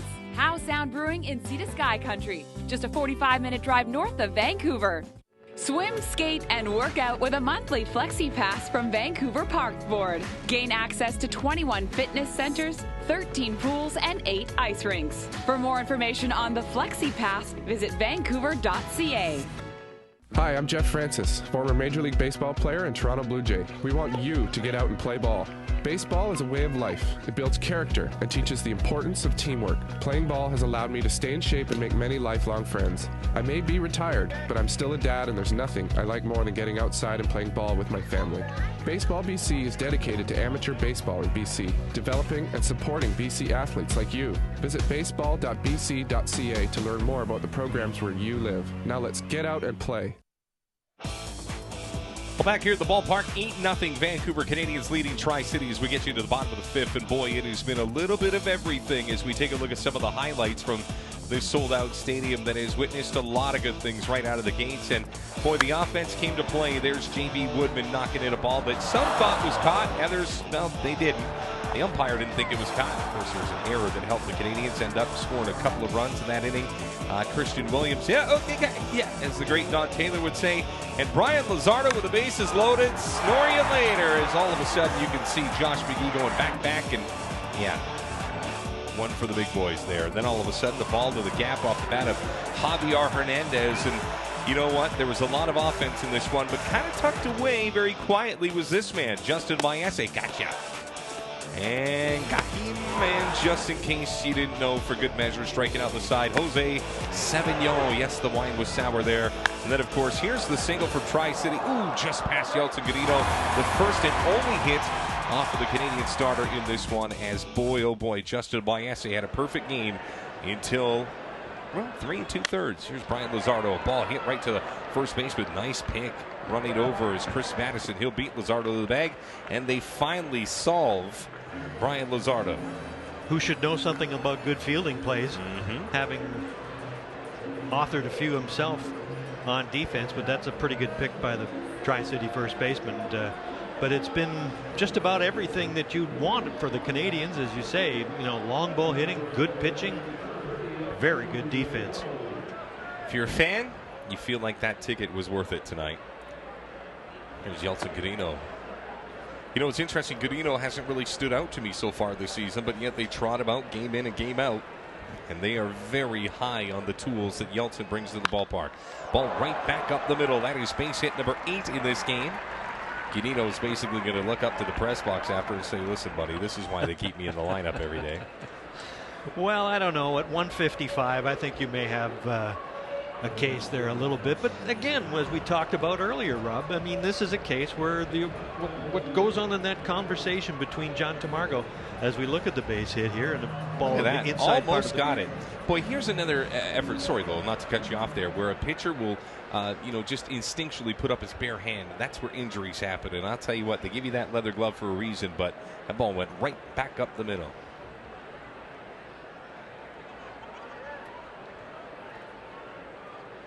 Here's Javier Hernandez, who, as we get ready for the first offering, is a fastball in for a strike, was our player of the game last week. And post-game, we were able to catch up with him and give him a $25 gift card to A&W. He can spend that anywhere he wants, and that's what we give away at the end of every game. And again, that is brought to you by A&W Restaurants. And a couple of throws over to check in on Yeltsin Godino. Like I said, the 155 average is, obviously isn't going to get him moved up, but I mean, his defense through the first part of his tenure here with the Canadians has been exemplary. It has been. Pitch fouled off. Count very quickly. No balls and 2 strikes with just the 1 out here in the inning. Canadians up 8-0. 4 runs in the first on a grand slam from Luzardo. 2 more runs in the second. The big blow, of course, the double off the bat of J.B. Woodman. And then a base hit off the bat of Rodrigo Orozco. Cashed in another run, and it has been cruise control ever since. Knock on wood, of course. This is baseball. Infielders at double play depth. Looking from the belt, pitch a little bit inside. Thought that might have caught the elbow of Hernandez, but all of a sudden the count goes to 1-2. Looked like he leaned in just a little bit. I wasn't going to say it, but yeah.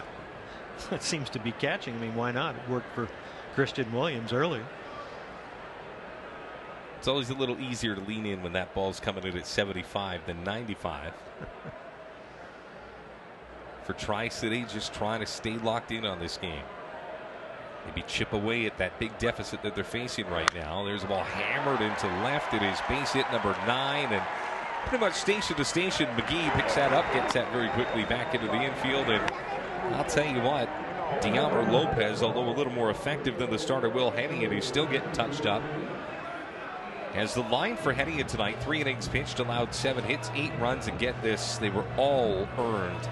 He walked 3 and he struck out 2. Started the night with an ERA of 3.79. I would assume that's in the 5s now. I would think you're right. Rodrigo Orozco in the box. Orozco 1 for 2 with an RBI in this game.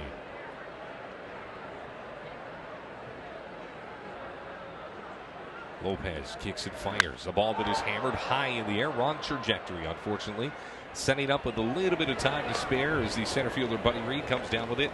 Neither runner advances, and Orozco just missed that one. Then again, you talk all about numbers. A 5 ERA for a pitcher that pitches in an arid climate like the Dust Devils have in eastern Washington. Is that viewed differently by the Padre organization than, say, well, a 5 ERA in this park for a Toronto Blue Jays farmhand? I say yes, and I think that there has to be some interpretation of numbers at all levels, including this one. I totally agree with you on that. Yep, the numbers are your best friend and your worst enemy. Who was it that was telling me the other day the radar gun was one of the worst enemies? Jack Morris. A ball hammered but fouled down the first base line. Morris, I was asking him in a radio interview, Lowell. I said, we were talking about pitch counts and, would you trot a guy out every 4th day? Because Morris had 175 Major League complete games, which is unheard of in this day and age. It would never happen now. But I said, what do you think? And he goes, more than that. He goes, I want guys to stop looking out at the radar gun because that's what's killing young arms. I also think baseball's gotten overstated as well. I agree. Couldn't agree with you more on that. I mean, there's some stats that are just baffling to me that just don't seem to, I don't think it gives the true sense of what a player's value is. I mean, in an era when everybody's paid off of them, you, I suppose, have to do it. But it was good 20 years ago. I don't know what's wrong with the game now. Now you got 30 teams trying to do Moneyball. No balls and 1 strike. Quick visit from the catcher Overstreet to have a conversation with Lopez. Again, and I've always been thought of as kind of a bully of sabermetricians. I understand its place in the sport, but at the end of the day, there's so many little variables that don't get sabermetrized. For example, both these Canadians and Dust Devils, do you equivocate the 8-hour bus ride that they took to get here and how many hours of sleep they got? And things that if you really want to get into it, there's secondary factors that don't add up. Hits to innings pitched, walks to strikeouts. That's as good a place for me as any other. ERA certainly. I mean, wins and losses. I mean, there's some core categories that will still always matter, but I think that some of the stuff you've seen the last 10 or 15 years is just way too much. Here comes the 0-1 pitch. It's outside. You mean you don't take into account Wednesdays in the rain in the third inning, guys with long socks? No, and I've yet to see that. And when I see that in a statistical category, I will turn the page. I think you may have to. Kevin Biggio, a hard-fought base hit in his last at-bat, bumping his average up to 345. Pitch does not get called. Count goes to 2-1. Question starts to be, Lowell, as we approach the month mark of this Vancouver Canadians roster, is do we see Kevin Biggio for the long haul here in Vancouver? He's off to a great start, a college kid. I would leave him. I'd let him have a great season in the Northwest League. No need to push him through already. There's a ball that is hit into center. Buddy Reed's got a beat on it. Those two Canadian runners are going to get stranded. And it is the second straight inning that the Canadians offense comes up dry. But again, probably living pretty good on those 8 runs that they scored over the first 3 innings. We find our way to the top of the 6th as you watch live coverage of the Canadians on A&W Saturday night at the Nat. Bomber Brewing was founded on sports, friends, and beer. Locally owned and made in Vancouver. Now serving Park Life, a seasonal American blonde ale infused with passion fruit. Hey, if you missed it in theaters, Sean DeMann has you covered. Order My Big Fat Greek Wedding 2 today. You're not married? I'm a hippie. Now, my family has come together. Who says a woman has to be married? You. All our lives. The wedding is on! To pull off another Beautiful. big fat Greek wedding. Take a photo! Enjoy a night of unforgettable antics as the famous chicken visits the Vancouver Canadians 7:05 Monday, July 25th at Scotiabank Field at Nat Bailey Stadium. Rain poncho giveaway to the first 1,000 fans presented by BC Egg. For more information, visit CanadiansBaseball.com. Well, back here at the ballpark, those guys are about to drop that stuff and start dancing. And man, this is the Cat Rental Store grounds crew, and they are definitely, well, they're not always in sync, but at the same time, they're always entertaining. A little two-step in there here at the ballpark. Of course, this inning brought to you by Accent Inn. Stay local, stay real. With 5 locations to choose from, Accent Inn's the official host hotel of the Vancouver Canadians. And I'll tell you what, the Accent Inn's been real good to us here, and those guys are about ready to smooth out the field after a couple of dance moves. And I'm telling you, Lowell, I don't know if they're here at about 11:30 in the morning. In addition to all of making sure that Scotiabank Field looks good, they're practicing their dance moves at the most bizarre places, in the umpire's room, in the corridor. It is it's a labor of love. Well, thank you, because last week I asked you where they worked out, and you said right. You had to kill me to tell me before you told Now me. I got to kill you. All right. Vancouver Canadians, boy, they're killing Tri-City right now, up 8-0. 8 runs on 9 hits for the Canadians, and here's the stingiest guy at the ballpark right now, Justin Maese, and this is kind of salt in the wound here. Well, he's going to go 5. I doubt we'll see him for 6, but then again, you never know the way he's pitching. Last start was a 7-inning job against Hillsborough, as we said a little bit earlier. And again, I think more impressively than his command and his control, the one hit allowed is the no walks here as we go to the 6th. Swing and a miss. You know, we talked about Kevin Biggio and whether or not he'll get called up. I think the same could be asked of Justin Maese, as obviously he's got the Northwest League figured out already this season. 0-1 on its way. Slider, pretty good pitch, not called. And maybe there's the case where you do say where a pitcher makes the jump and the hitter, stays back and starts to, understand his stroke and what he can get away with it at various levels. I mean, there's no question from the starts that Justin Maese has had that a promotion is warranted. But why not have a guy have a little bit of success?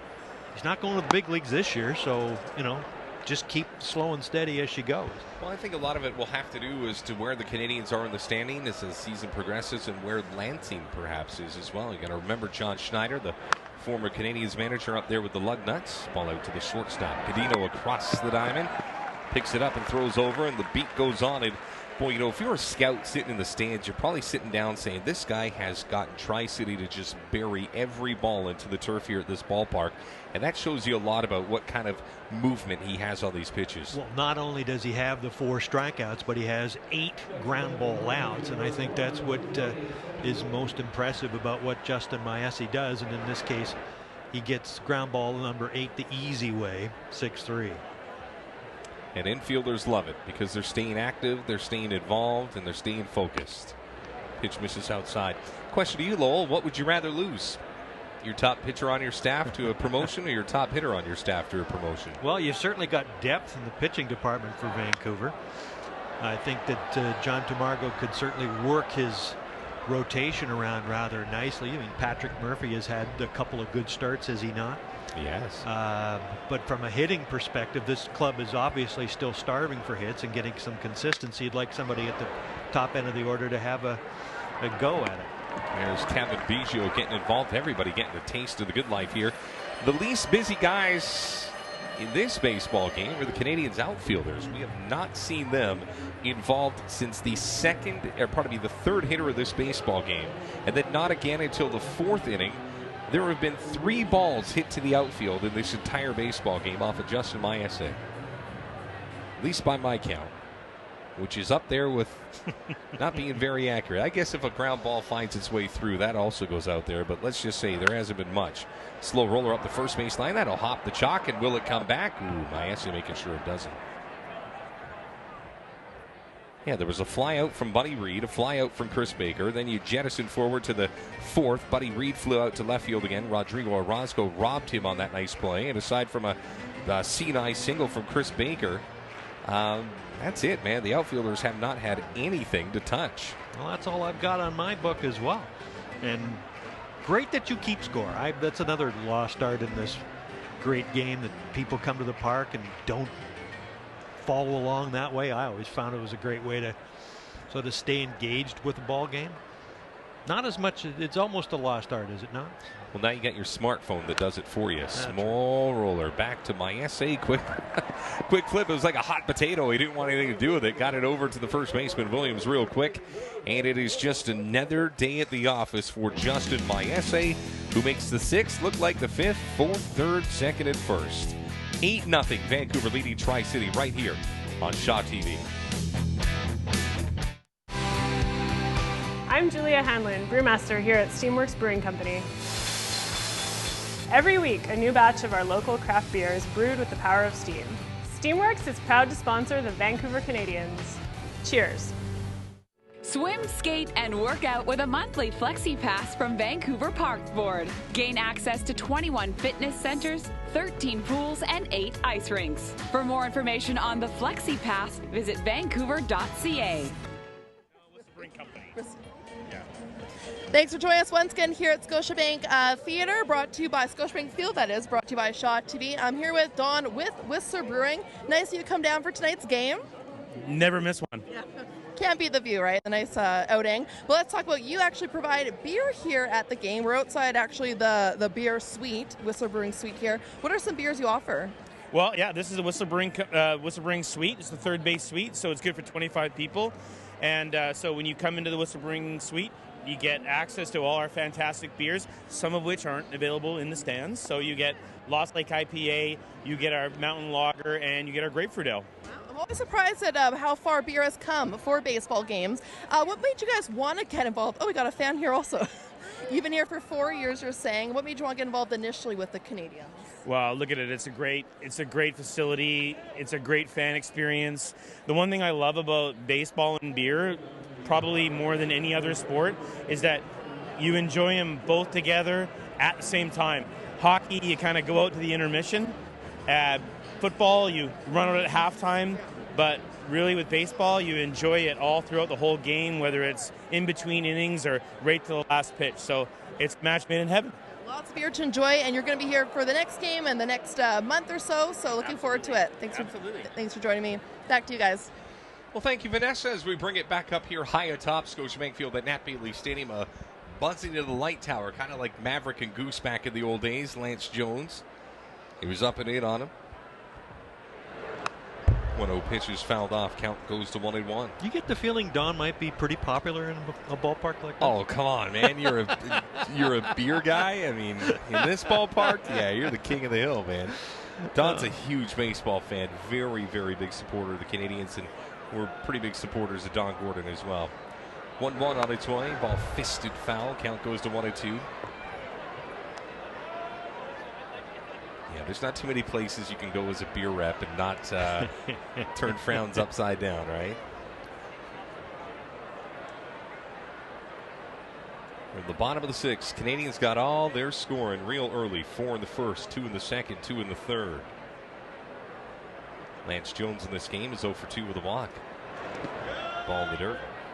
As much as this has been a showcase for the Seas, it's also a showcase for organized baseball this weekend, or coming the days a couple ahead, with the All-Star game up on Tuesday in the home of the parent club of the Tri-City Dust Devils in San Diego, Petco Park.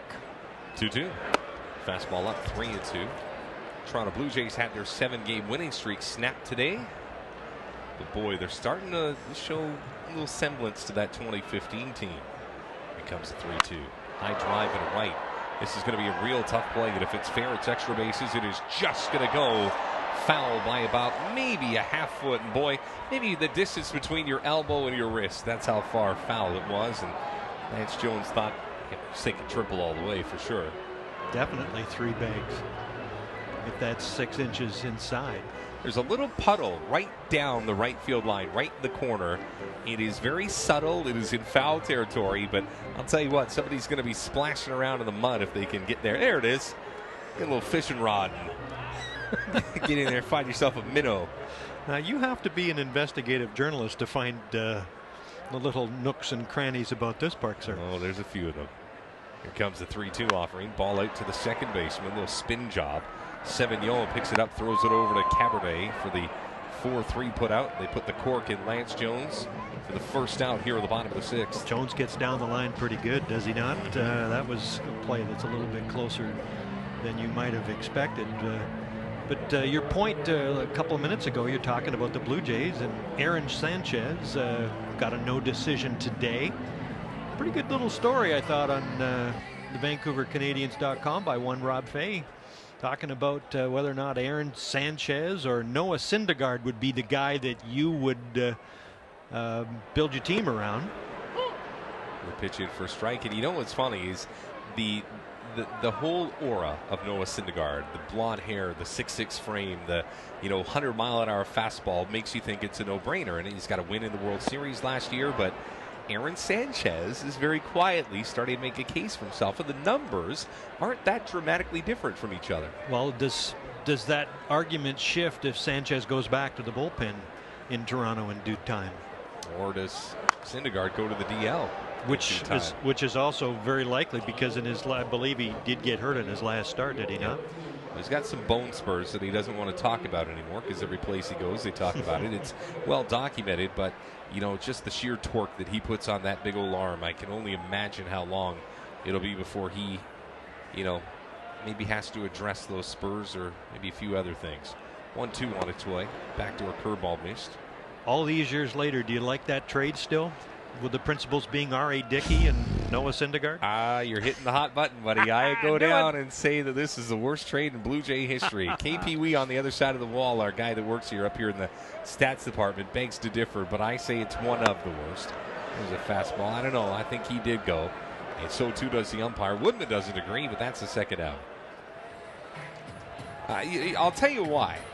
Because Noah Syndergaard was an add-in to that deal. That he wasn't even the most prominent guy in the deal for R.A. Dickey. So, very quietly, and people don't remember this, the second layer of the onion is, of course, the Mets were doing their research, and you know who helped in that? Sandy Alderson gets all the love, the GM of the Mets, but it was J.P. Ricciardi who got in the ear and said, you might want to take a look at this big Texan who can really bring it. So it's Ricciardi, even after he leaves the Blue Jays, still sticking it to them.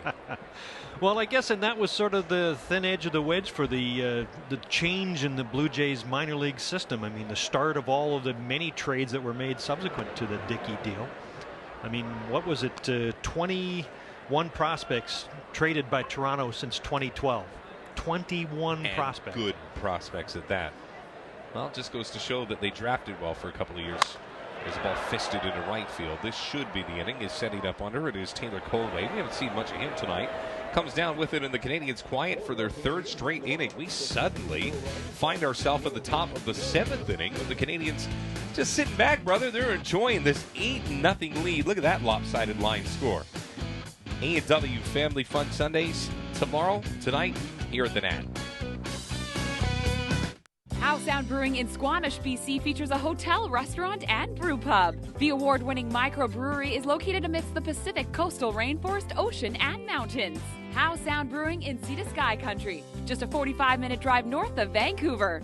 Swim, skate, and work out with a monthly Flexi Pass from Vancouver Parks Board. Gain access to 21 fitness centers, 13 pools, and 8 ice rinks. For more information on the Flexi Pass, visit vancouver.ca.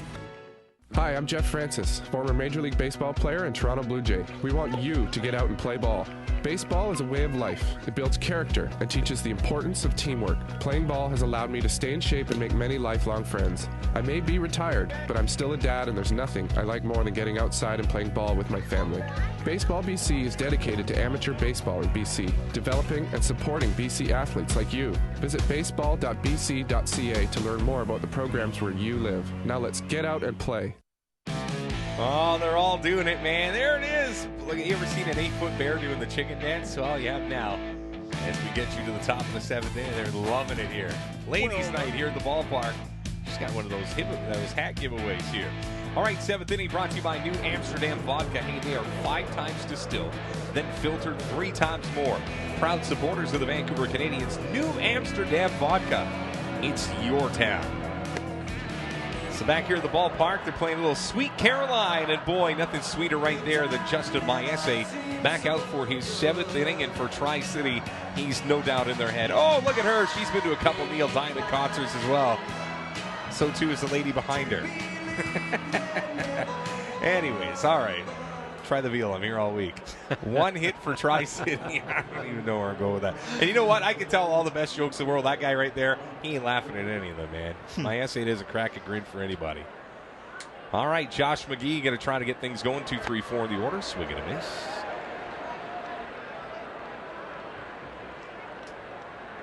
Been in Vegas a number of times, though. Sorry, I didn't mean to cut you off. I haven't even seen Nearly Neil, which is the knockoff of the real deal. Well, between innings, we're just looking at the chicken dance, and I had to ask you, I know the Canadians are going to have the famous chicken in here in a couple of weeks, and you tell me it's still Ted Giannoulis. Still the guy. He hasn't franchised it, and he doesn't let anybody else do it. He's the only guy that gets in the costume. Well, there is only one famous chicken. I mean, who succeeds that act, right? Not really. Here comes the 1-2 offering on its way. Right inside, 2-2. Wonder if they'll have him as a part of the All-Star festivities. Oh, it's San Diego, I mean, right? you know, you never know. They can't overlook the famous chicken. Well, for those who don't know, he was the San Diego chicken, or as Maese gets strikeout number 5. But Ted Giannoulis was once known as the KGB chicken. Remember that? That was the radio station in San Diego right, that did the promotion. Did the promotion, and it became San Diego, and now just plain famous. Well, I'll tell you what, he's made a good living off of that. He changes his costume every 2 years. So he gets about probably 100 to 100. Yeah, no kidding, right? But Andy Dunn, the president of the Vancouver Canadians, has one of those costumes.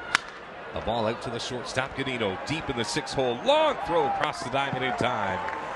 And boy, I'll tell you what, none of the checks that my essay has written has bounced in this one. He has been extraordinary. You got to remember, though, one of the most 100 influential people in all of sports. They did that big thing, I think it was SI. As Ganino playing way back. Oh, double pumps and still throws it across. And they put the chicken on that list. Up there with the legends of the sport. You got Ali and Michael Jordan, and tucked away is the San Diego chicken. Gotta be. Gotta be. I mean, he revolutionized entertainment on the field in this sport, and I dare say for others as well. Were there mascots before? Really? No, he was really the first one. Yeah. Pitch in for strike. Now, here's something interesting, Lowell. We've got 2 outs here in the top of the 7th. Maese in cruise control. There is nobody warming up in the Canadiens bullpen. 1-1. And for a strike, count goes to 1-2. I mean, we've seen some pretty good performances this season and over the last couple of years, but Maese's etching his name into the wood as well as putting down one of the great performances. He's got a 1-hitter going here at the top of the 7th. 1-2. Ball chopped foul. It's carving it in the wood like Brooks did shortly after he was let go from Shawshank. There's got to be a better reference than Brooks. But works now. 1-2 is a slow roller out to Christian Williams. Stays low on it. That's the inning. And I'll tell you what, man, we may have to go find ourselves an 8th inning because Justin Maese is probably going to pitch in it. He's been awesome in this one. The stretch. Why don't you get up, stand up a little bit as we take you to the 7th inning stretch. Take me out to the ball game. Canadians up 8-0 on Tri-City as you're watching A&W Saturday Nights of the Nat on Shaw TV. Our beef is raised without the use of hormones or steroids. We're pretty proud about that.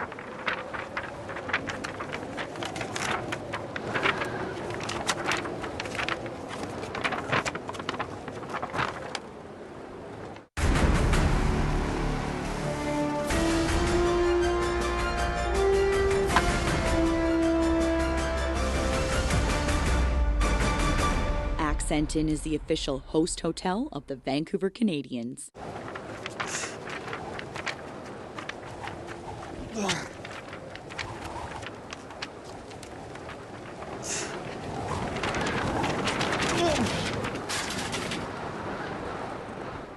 Join us for the Vancouver Canadians Dog Day of Summer, Monday, July 11th at Scotiabank Field at Nat Bailey Stadium. Dogs get in free. Presented by Petcurian Premium Pet Food. For tickets, call 872-5232 or online at CanadiansBaseball.com. Brown Bear, thank you. Beautiful night. Fan. I'll tell you what, at about 3 this afternoon, I was a little nervous about what we were going to get here at the ballpark, but look at that, man. Beautiful British Columbia, the mountains in the background, and as we pan towards home plate, look at that, another sellout crowd here at Scotiabank Field at Nat Bailey Stadium. I'll tell you what, man, Everett, they'll move into a tie for first if all the scores here tonight hold up. They lead Spokane 8-0.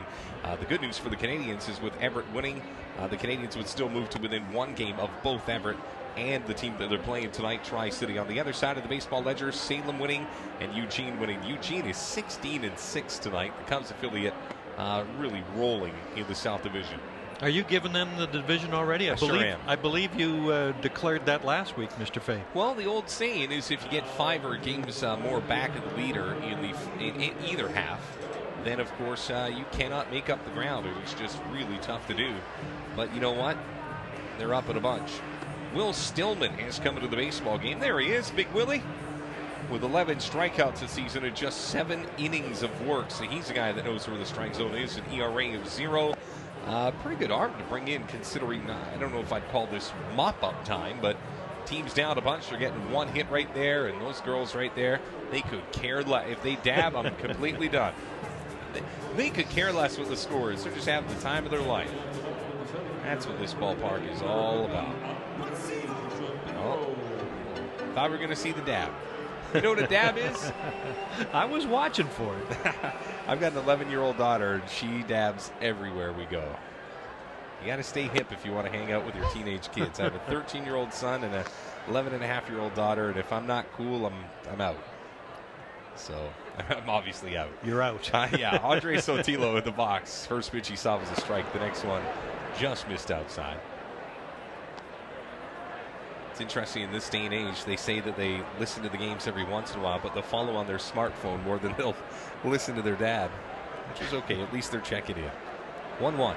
He's hammered to the third baseman. Ooh, kind of let that ball play him, but he stayed with it and shot puts it over to first for the 5-3 put out. That almost looked uncomfortable for Boomer White, but he stayed with it. He did indeed, and kudos to him. But yeah, you know, you're talking about the smartphones and things like that, Rob. Noticed this week I got my first look or feel of the First Pitch app, which is something that you can load up and follow the Canadians home and away. It's a pretty handy tool, I would dare say. Well, the pitch misses outside. Yeah, minor league baseball has followed suit with Major League Baseball, which I would say of the big four sports is actually the most interactive. And so minor league baseball, of course, we've got Taylor Knight here at the ballpark. She tracks every pitch, and you can see it in live time what's happening at the ballpark. So, yeah, in this day and age, man, baseball, one thing they've done really well is keep up with the Joneses, and it is interactive and up to the second. Well, I regret to say that the industry that I used to work in was once considered the conduit, the way in which people sort of stayed in tune with a sport day in and day out, but I think it's been replaced by things like the First Pitch app. Swing and miss, and the count goes to 1-2.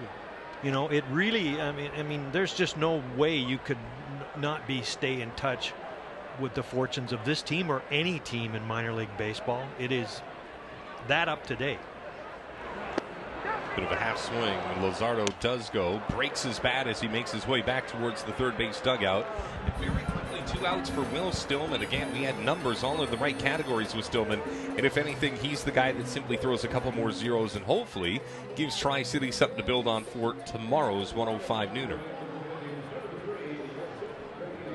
But it has been quick and it has been effective for a number of pitchers. The only guy that, in my estimation, tonight had a real tough go was Will Heddy, and the starter for Tri-City. All 8 runs in this game are on his watch.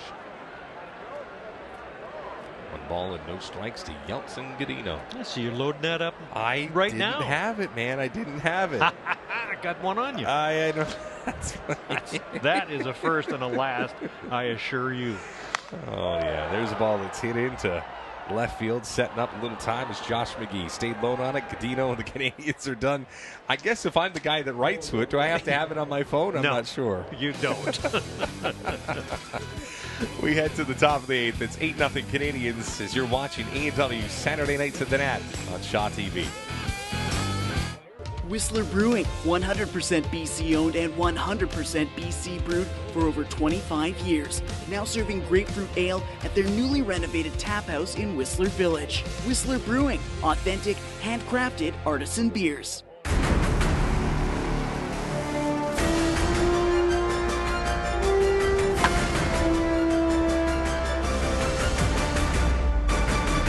Accenton is the official host hotel of the Vancouver Canadians. Bomber Brewing was founded on sports, friends, and beer. Locally owned and made in Vancouver. Now serving Park Life, a seasonal American blonde ale infused with passion fruit. Meet the greats of the Vancouver Canadian Superstar Series, presented by the BC Sports Hall of Fame and Blake's. 7:05 Thursday, July 21st at Scotiabank Field at Nat Bailey Stadium. See baseball legend Dave Steve. For tickets, call 872-5232 or online at canadiansbaseball.com. That sun setting out towards Vancouver Island, Whistler, and beyond. And as we make our way back to Scotiabank Field at Nat Bailey Stadium, it has been fantastic. By the way, that sun setting out towards Howe Sound. And of course, the 8th inning is brought to you by Howe Sound. Welcome to Sea to Sky Country. And back here, Justin Baese is out for his 8th inning. I'm going to jinx him by saying something that I know as a broadcaster I shouldn't, as a fan I shouldn't. There has never been, in the 17-year history of the Vancouver Canadians at the short season level, a 9-inning complete game. The longest, you got to go back to Taylor Cole of the 2012 Vancouver Canadians, 2011 Vancouver Canadians, who went 8 1/3 in Yakima, Washington. There has never been a start to finish, and there's nobody warming up in the bullpen right now. So we'll see if we can have one more efficient inning and at least give him a shot. Well, I think, and that's the beauty of this. This is on Justin Baese. He decides whether or not, at this stage of the ball game, whether or not he gets to go to the distance. If he falters, I'm sure there'll be some activity. But right now, it's not a case of organizational pitch count. This is a case of a young man throwing a beauty of a ball game. Baese will face the 5, 6, 7 in the order. Colway, White, and Smith. A pitch that's hit foul, and the count goes to 0-1. And I would say probably if he has a 10 to 12 pitch inning, we'll see him back out for the 9th. If he has that one feisty batter that, erodes him for 7 or 8 pitches in at bat, that might be the end of the road. But I'll tell you what, no matter what happens, he has been spectacular tonight. 0-1, a little bit low. And again, I think the other consideration, as we said a couple innings earlier, Rob, is that here's a pitcher who's really worked only 1/3 of an inning in his last 12 days, and that certainly is evident here tonight. A ball hit out to the second baseman, and a wonderful play by Kevin Biggio. That is a lot harder than it looks. That ball that's got a lot of spin to it. Not sure if he's got to go under with it, over with it, and just kept his eyes on the prize and picks up the out. Well, with Kevin Biggio, we've been talking about his back control and his ability to hit the ball to all fields, but it's what he does defensively as we look here. That ball does, as you say, Rob, has a bit of has English on it. It's spinning away from him, and yet he still has the presence of mind to stay with the pitch.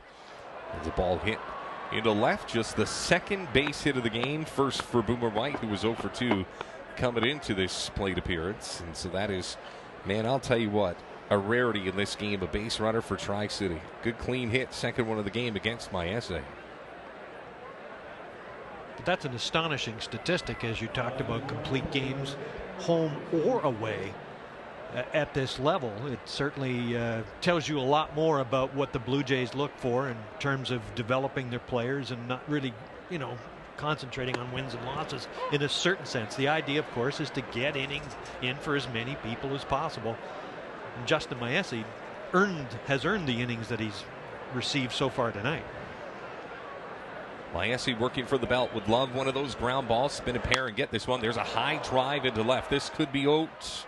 And it is a 2-run job, and for Maese, a grimacing smile as that ball just tucked itself into the Hayall porch. The shutout is broken. It is 8-2.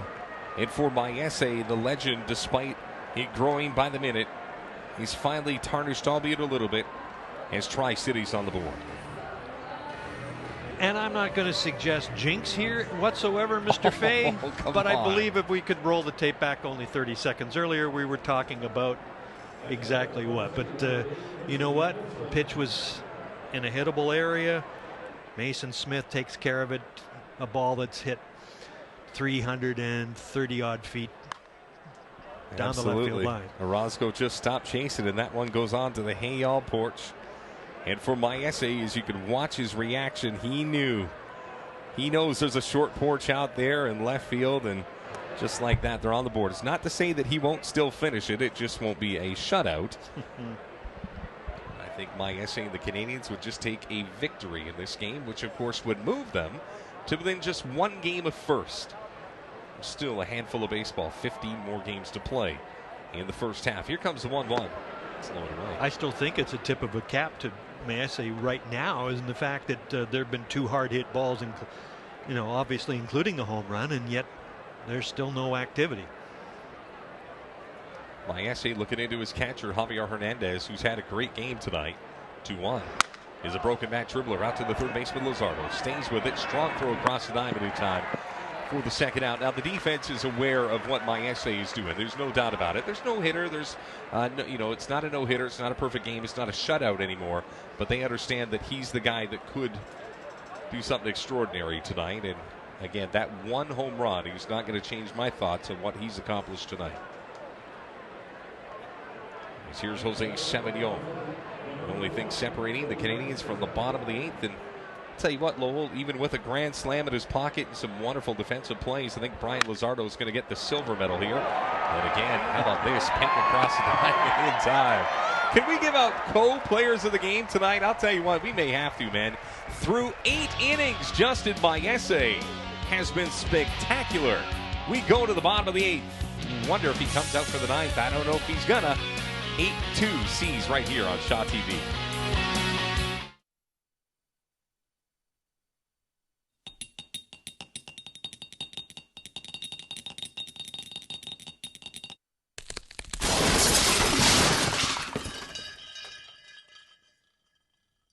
For a great family outing, come watch your Vancouver Canadians at Scotiabank Field at Nat Bailey Stadium. Enjoy fireworks extravaganzas, A&W Family Fun Sundays, Scotiabank Nooners, and more. For tickets, call 872-5232 or go online at canadiansbaseball.com. Well, back here at the ballpark, 8-2, Vancouver leading Tri-City. Our thanks tonight to Vanessa Ibarra. So look at a couple of fans here at the ballpark. As we take a look at Brian Luzardo tonight, I'll tell you what, man, Justin Maese is getting all the, mentions and accolade. But Brian Luzardo, of course, the Grand Slam early on in the first. This really set the tone for the game. Grand Slam at the bottom of the first gave the Canadians 4-0 lead. And then he turns the vacuum on. How about this arm? No arc on any of these. And again, Luzardo just stealing it from it. Look at Godino was going to make the play, and Luzardo said no. And then there was look at this one. A mid-hopper stays with it, spins and throws a strike over to first. And then this is another one where the barehanded guy shows up over to first in time. And it's been that kind of a night for Brian Luzardo. Part of the reason that the Canadians are enjoying, of course, an 8-2 lead. And you know what, man? It is just Tri-City wondering what hit him tonight. David Bender, fourth pitcher of the baseball game, in for Tri-City, who right now trying to fend off two teams. They've got, of course, the Everett Aqua Sox, who are in cruise control. And if the Everett Aqua Sox win and Tri-City loses tonight, guess what? Tri-City's got some company, as both Vancouver and Everett would be one game back with 15 to play. And it is definitely a three-horse race in this division. Counting up, it's 7 assists here tonight for Brian Luzardo at third. That gives you an idea of why he should be considered player of the game as well. Well, that is me jinxing the Canadians. There's Stuart Holmes warming up in the bullpen. He will get the ninth, as we saw John Tamargo Jr. Shake the hand of Justin Maese at the end of the game. And I'm sorry, man, I've seen it happen too much in minor league baseball. I'd be shocked if Maese was here after the first half of the season. He's just been that good for the Canadians so far this season. Here's Javi Hernandez. First offering from Bednar. Fastball in for a strike. Count goes to 0-1. I mean, it's something that looks good on the Blue Jays as well. As we said at the top of the broadcast, that $300,000 signing bonus is something that they take a note of and saying, well, look, we need to return on our investment, and if he's overpowering hitters at this level, why not move him up? We'll get you the line on Maese in just a second, as the big looping curveball misses just a little bit high. I'll give you my unofficial line on Maese. 8 innings, allowed 3 hits, 2 runs that were earned. Didn't walk a soul, and he struck out 5. High fly ball back behind home plate. And the count goes now to 2-2. 94-mile-an-hour fastball from Bednar. Yep, my line checks out with the guys down in the truck. And you know what? You can get on him for the 2 earned runs that came right at the end in the 8th inning, but he was as dominant as I have ever seen. And I've seen Sanchez, Syndergaard, Nicolino, Stroman, and the rest, and there's none that were just as good. I mean, Maese doesn't take a backseat to any of them here. Hernandez strikes out for the first out here in the bottom of the 8th. There's fireworks here tonight, Lowell, but I wonder if the skies are dark enough. That's how quick this game has gone. But with the season, it hasn't been just the first half where Justin Maese has dominated from a pitching performance. I mean, we talked a little bit earlier. I thought a couple of the starts of Patrick Murphy have been pretty strong, have they not? They have been. But I don't know if they were that good. That was impressive. Not as dominant as what Justin Maese has done in 8 innings of work tonight. I think as a hitter, you're always looking for sequences. And Maese just didn't give you any pattern at all in this baseball game tonight. He was pretty special. 1-1 on its way. Swing and a miss from the free swinging Rodrigo Orozco with 1 out here at the bottom of the 8th. We would assume that the Canadians have plenty to get this one across the finish line, up by 6. Tri-City with a little something to build on for tomorrow. They've outscored the Canadians 2-0 over the last 5 innings. Pitch missed, 2-2. Those are the small victories, I think we call them. I would say very at this juncture. High fly ball, foul territory, third base side. That's going to probably get into the seats. And, in other parks, that's probably an out. But there is not a lot of real estate in foul territory here at Nat Bailey.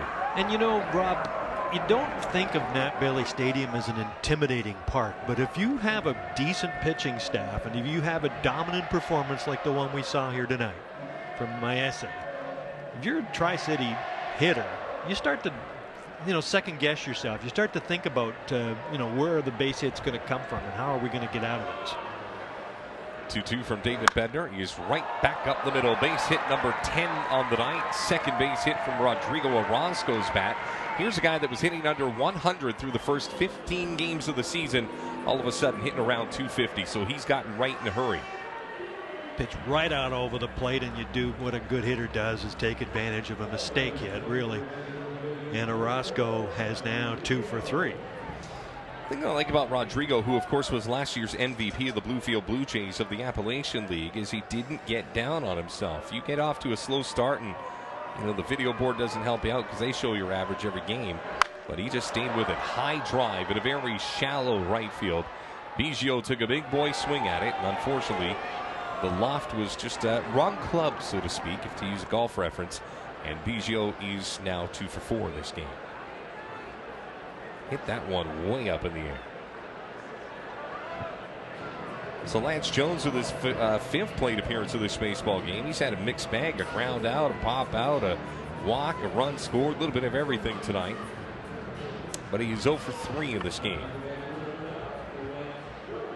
I don't know when you say somebody is officially in a slump, but after his 0 for 6 in that doubleheader last night, as you mentioned earlier, Lowell, this is a tough stretch for the kid. Still without a hit tonight, although he's got 2 runs scored. One of 2 players in the lineup who do not have a hit to their credit. 2 outs here in the bottom of the 8th. Not quite a formality, but getting pretty close. Canadians were up 8-0 after just 3 innings. Big knee-bending curveball missed just a bit inside.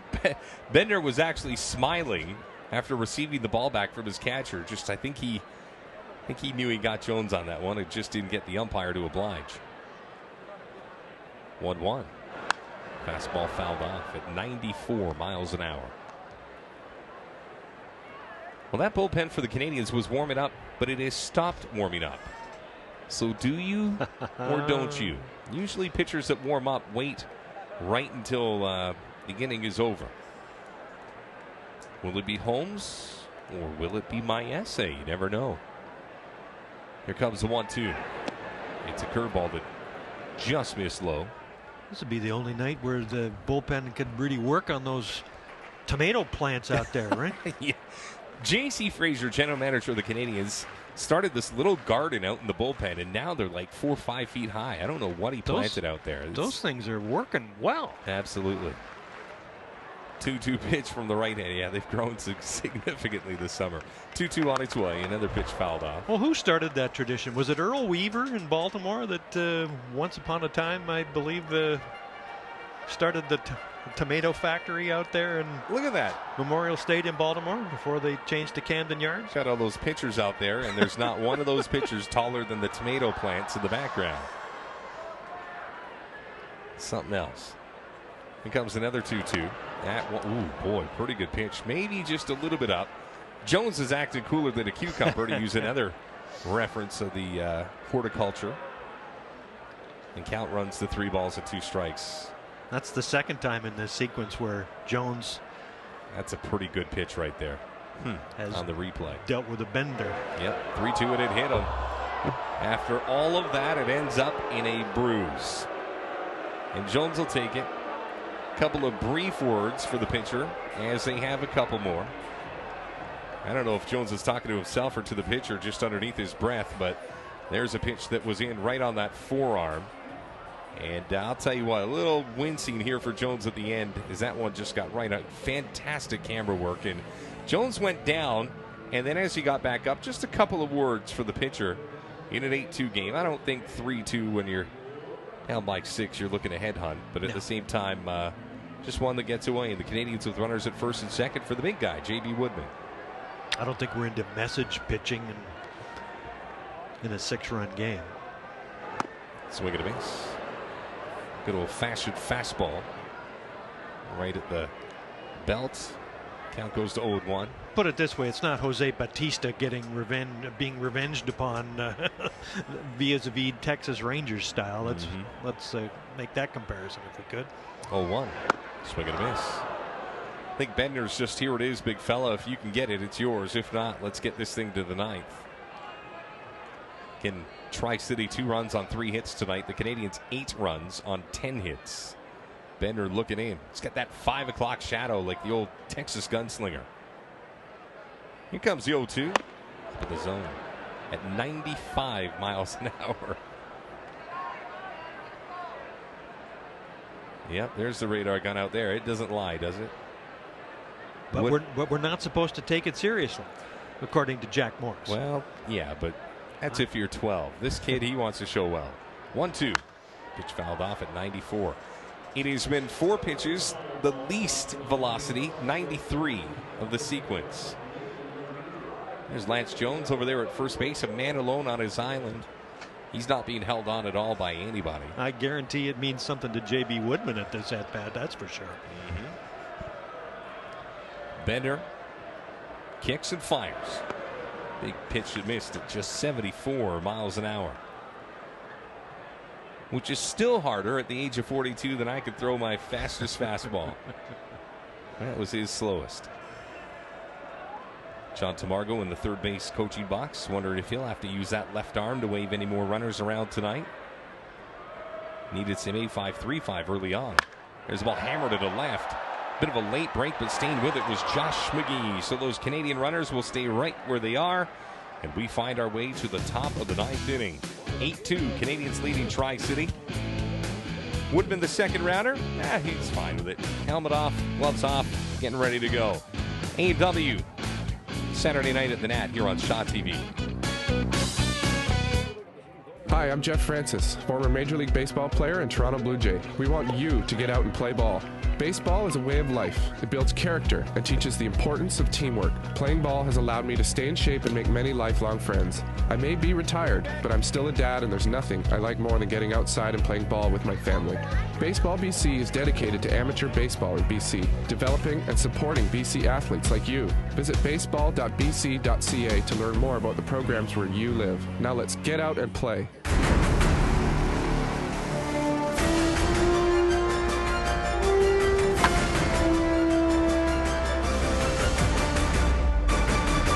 Accenton is the official host hotel of the Vancouver Canadians.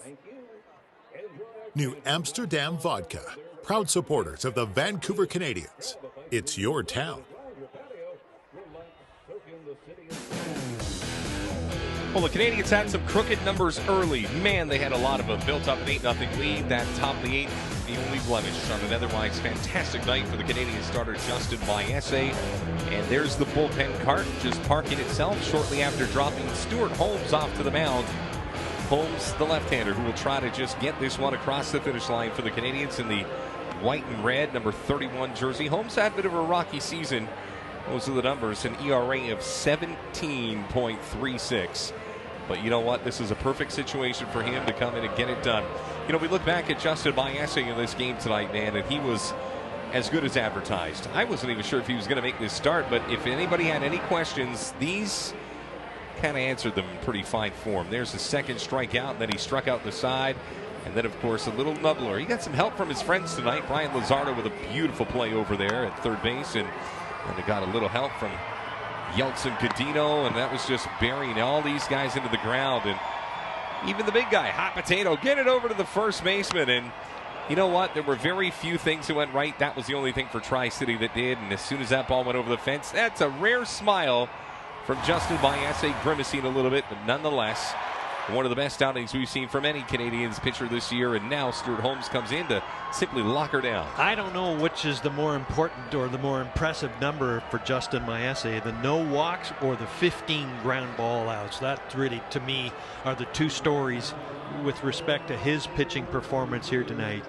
Certainly a superlative effort, and as you point out earlier, it's the kind of thing that organizationally you start to ask yourself, if you're in the charge of the Blue Jays farm system, whether or not it's time to make a run up to the next level. You never know. Here's Stuart Holmes. First pitch misses, and the count goes to 1-0. You know, we always talk about keeping your foot on the jugular of another team, sending a message to the team that you're playing. Stuart Holmes has struggled and struggled significantly so far this season for the Canadians. You'd love to see him get a 0 on the board. Last thing you need is for a 2 or 3 run inning that gives Tri-City some life for tomorrow. And that's perhaps exactly what plays into the thinking of John Tamargo Jr., the Canadians manager, is that, you know, this game is in check, but you've got others that need the work. Pitch hit for a strike. Count goes to 2-1. I mean, we've seen what Justin Maesi has done in this game, but here's a guy that could benefit from a 3-up, 3-down inning. And the cushion of a 6-run lead.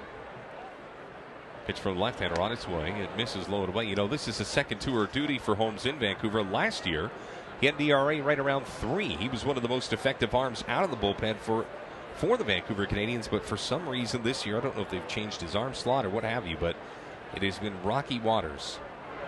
And the pitch misses, so it is a walk here to get things going in the top of the 9th inning. As trotting down the line, Buddy Reed. He's got a lot of speed. Now, down by 6, obviously got to hit your way back into this game. But Josh McGee and then Chris Baker and Kyle Overstreet, all of a sudden you're starting to look at some of the bigger bats in this lineup for Tri-City, who does have a little bit of pop in their lineup. McGee hitting 188 tonight. He's 0 for 3. There's a lot of 0-fers for Tri-City tonight. There goes that runner. It'll be indifference as Javier Hernandez had no thoughts about going down to second base. So that is just a runner in scoring position now. Got to remember, since the end of 3, Tri-City has actually outscored Vancouver 2-0. Pitch missed, and the count now goes to 2-0. The difference here already is that whereas the Duffs Devils were doing a lot of first ball swinging on Maesi, they're showing a little bit more patience here, down 6, and realizing they need base runners. Well, they probably looked at the scoreboard and saw Holmes' numbers and thought maybe if we're patient, we can see things happen. Pitch fouled off.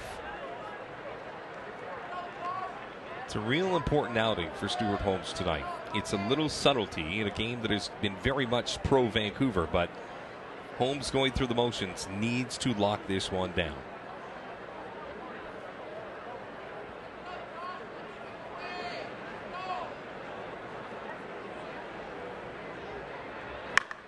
Ball drilled into the left center field gap. This is going to be a long run for Woodman. Not going to get to it. That run's going to come around third. Long throw back into the infield. Biggio will cut it off, and all of a sudden it is 8-3 for Vancouver as Holmes now makes his way back towards the mound. He has not recorded an out. Still a base runner on at first, and now all of a sudden the bullpen starts to mill about for the Vancouver Canadians.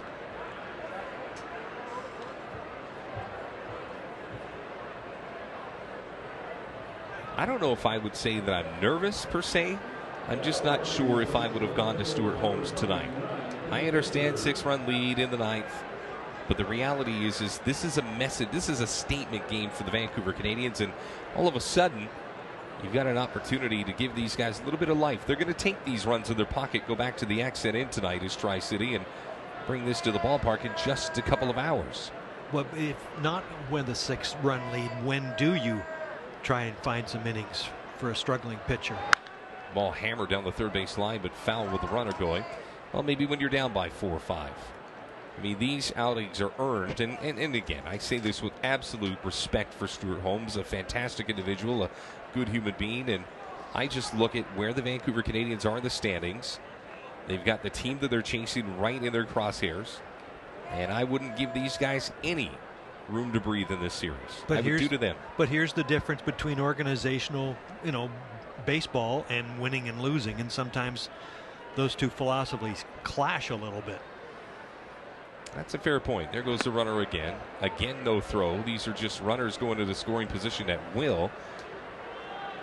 And again, with the Canadians up now by just 5. The biggest lead was 8. It is now 5. And I'll tell you what, a couple runs cross here. This crowd's going to get a little tense. 1 ball and 1 strike to Chris Baker. Pitch on its way. It does not get called for a strike, and the count goes to 2-1. You could hear a pin drop in this stadium right now. You really could.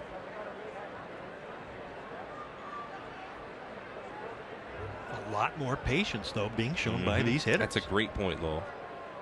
That's a great point. 2-1. And a pitch fouled off. I can tell you, Stuart Holmes probably hasn't taken a full deep breath in about 3.5, 4 minutes. I remember a good friend of mine, Saul Miller, worked, of course, in hockey circles and baseball circles and, well, pretty much all the sports circles. He used to tell me, Rob, he goes, the waves never rush. And he was a breathing technician. He was a guy that made you cool down. He'd worked with some of the greats with the New York Mets back in the day. Well, he's been around, hasn't he? Yep. 2 balls and 2 strikes. Boy, Holmes needs this one bad. Pitch on its way. His ball fisted foul out towards the Canberra crew. Yeah, Canberra guy just down there. Just almost got himself a souvenir. Last pitch from Holmes. It's not a velocity thing. Last pitch at 92 miles an hour.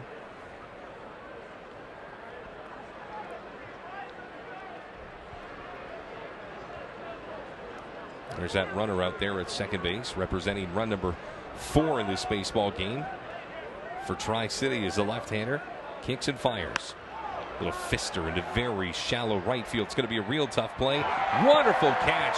Boy, Lance Jones helps out on a ball that looked like it might be one of those Texas leaguers that just blooped in. But I'll tell you what, Jones has got a lot of speed, and that helped as Biggio was just beyond his reach. And look at this one. The old shoestring catch never hurts. And does he help his pitcher out in a situation where he desperately needs outs of any description, and a good running play by the Vancouver right fielder.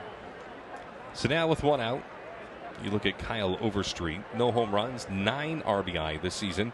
He has been a ground ball machine in this game, grounding out to short, third, and first. Now if he grounds out to second base, do you give him some sort of sombrero? It's the sombrero. That's only for strikeouts. Come on, we can't give him. We can't do that for groundouts, can we?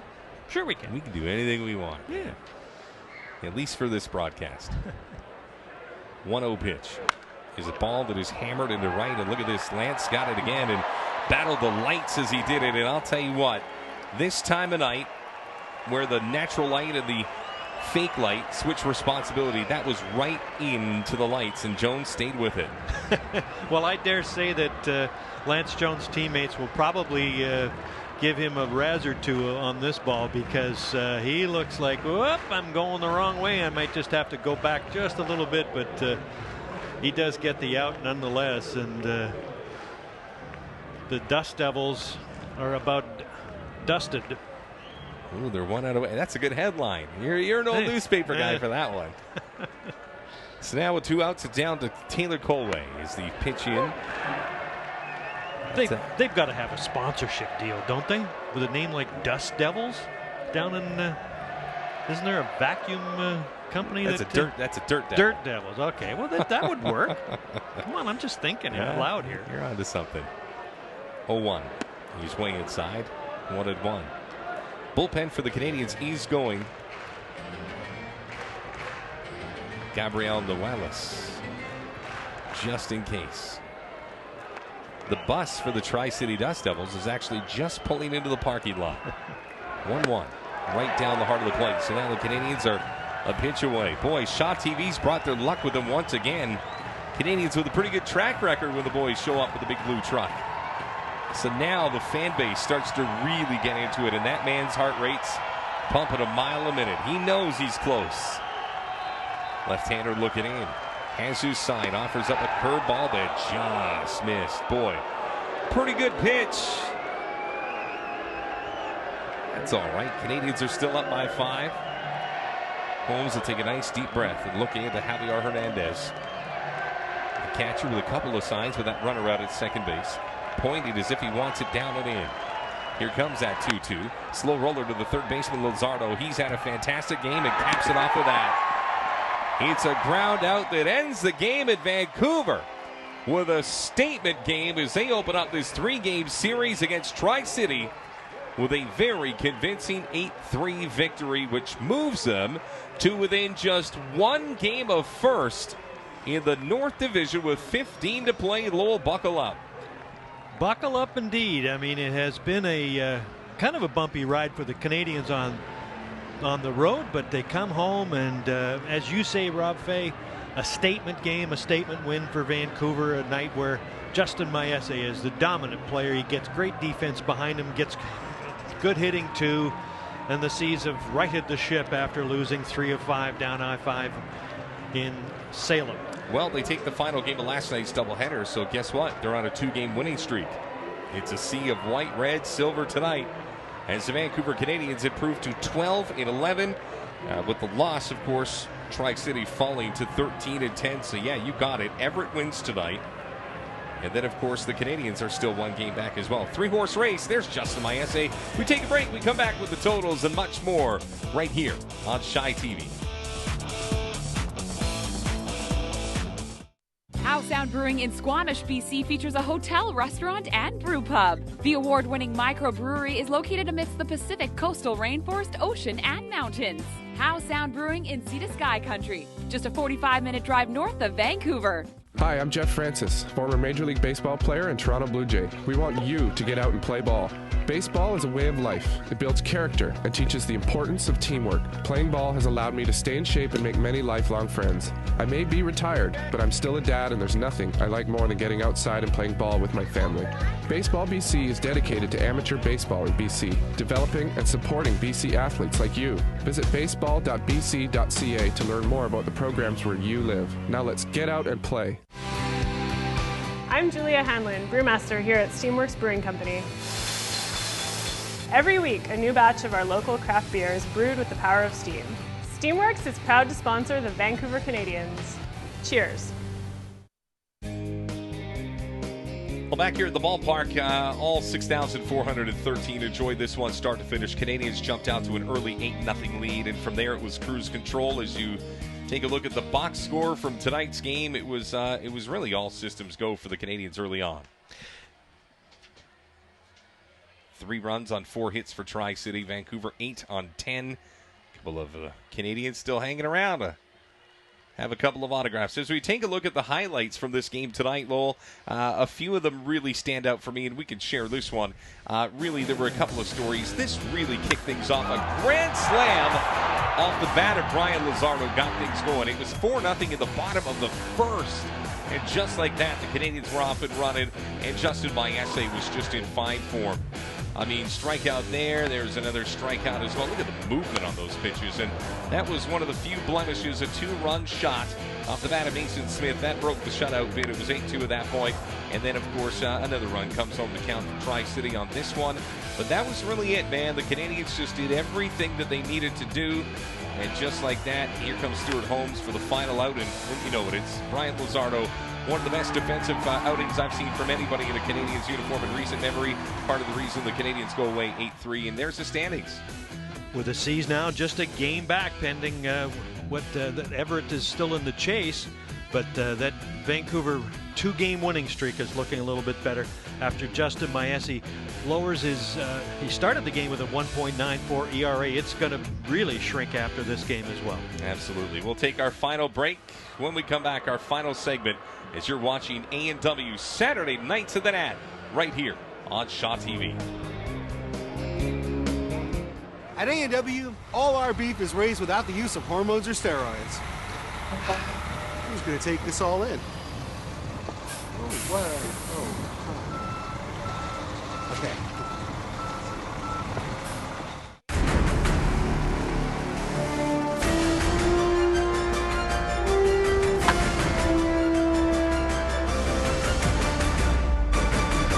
Accentin is the official host hotel of the Vancouver Canadians.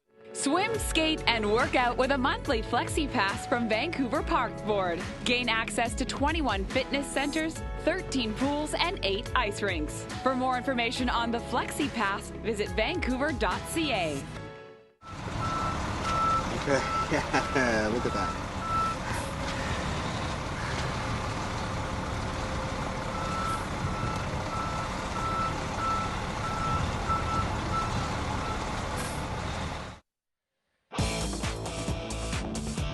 Well, here at the ballpark, it was all systems go in a game and a series that the Canadians needed. That man showed up, Brian Luzardo, a grand salami at the bottom of the first. And really, between that, Justin Maese and everything that he did, it was one of those nights where all things were firing on all cylinders for the Canadians.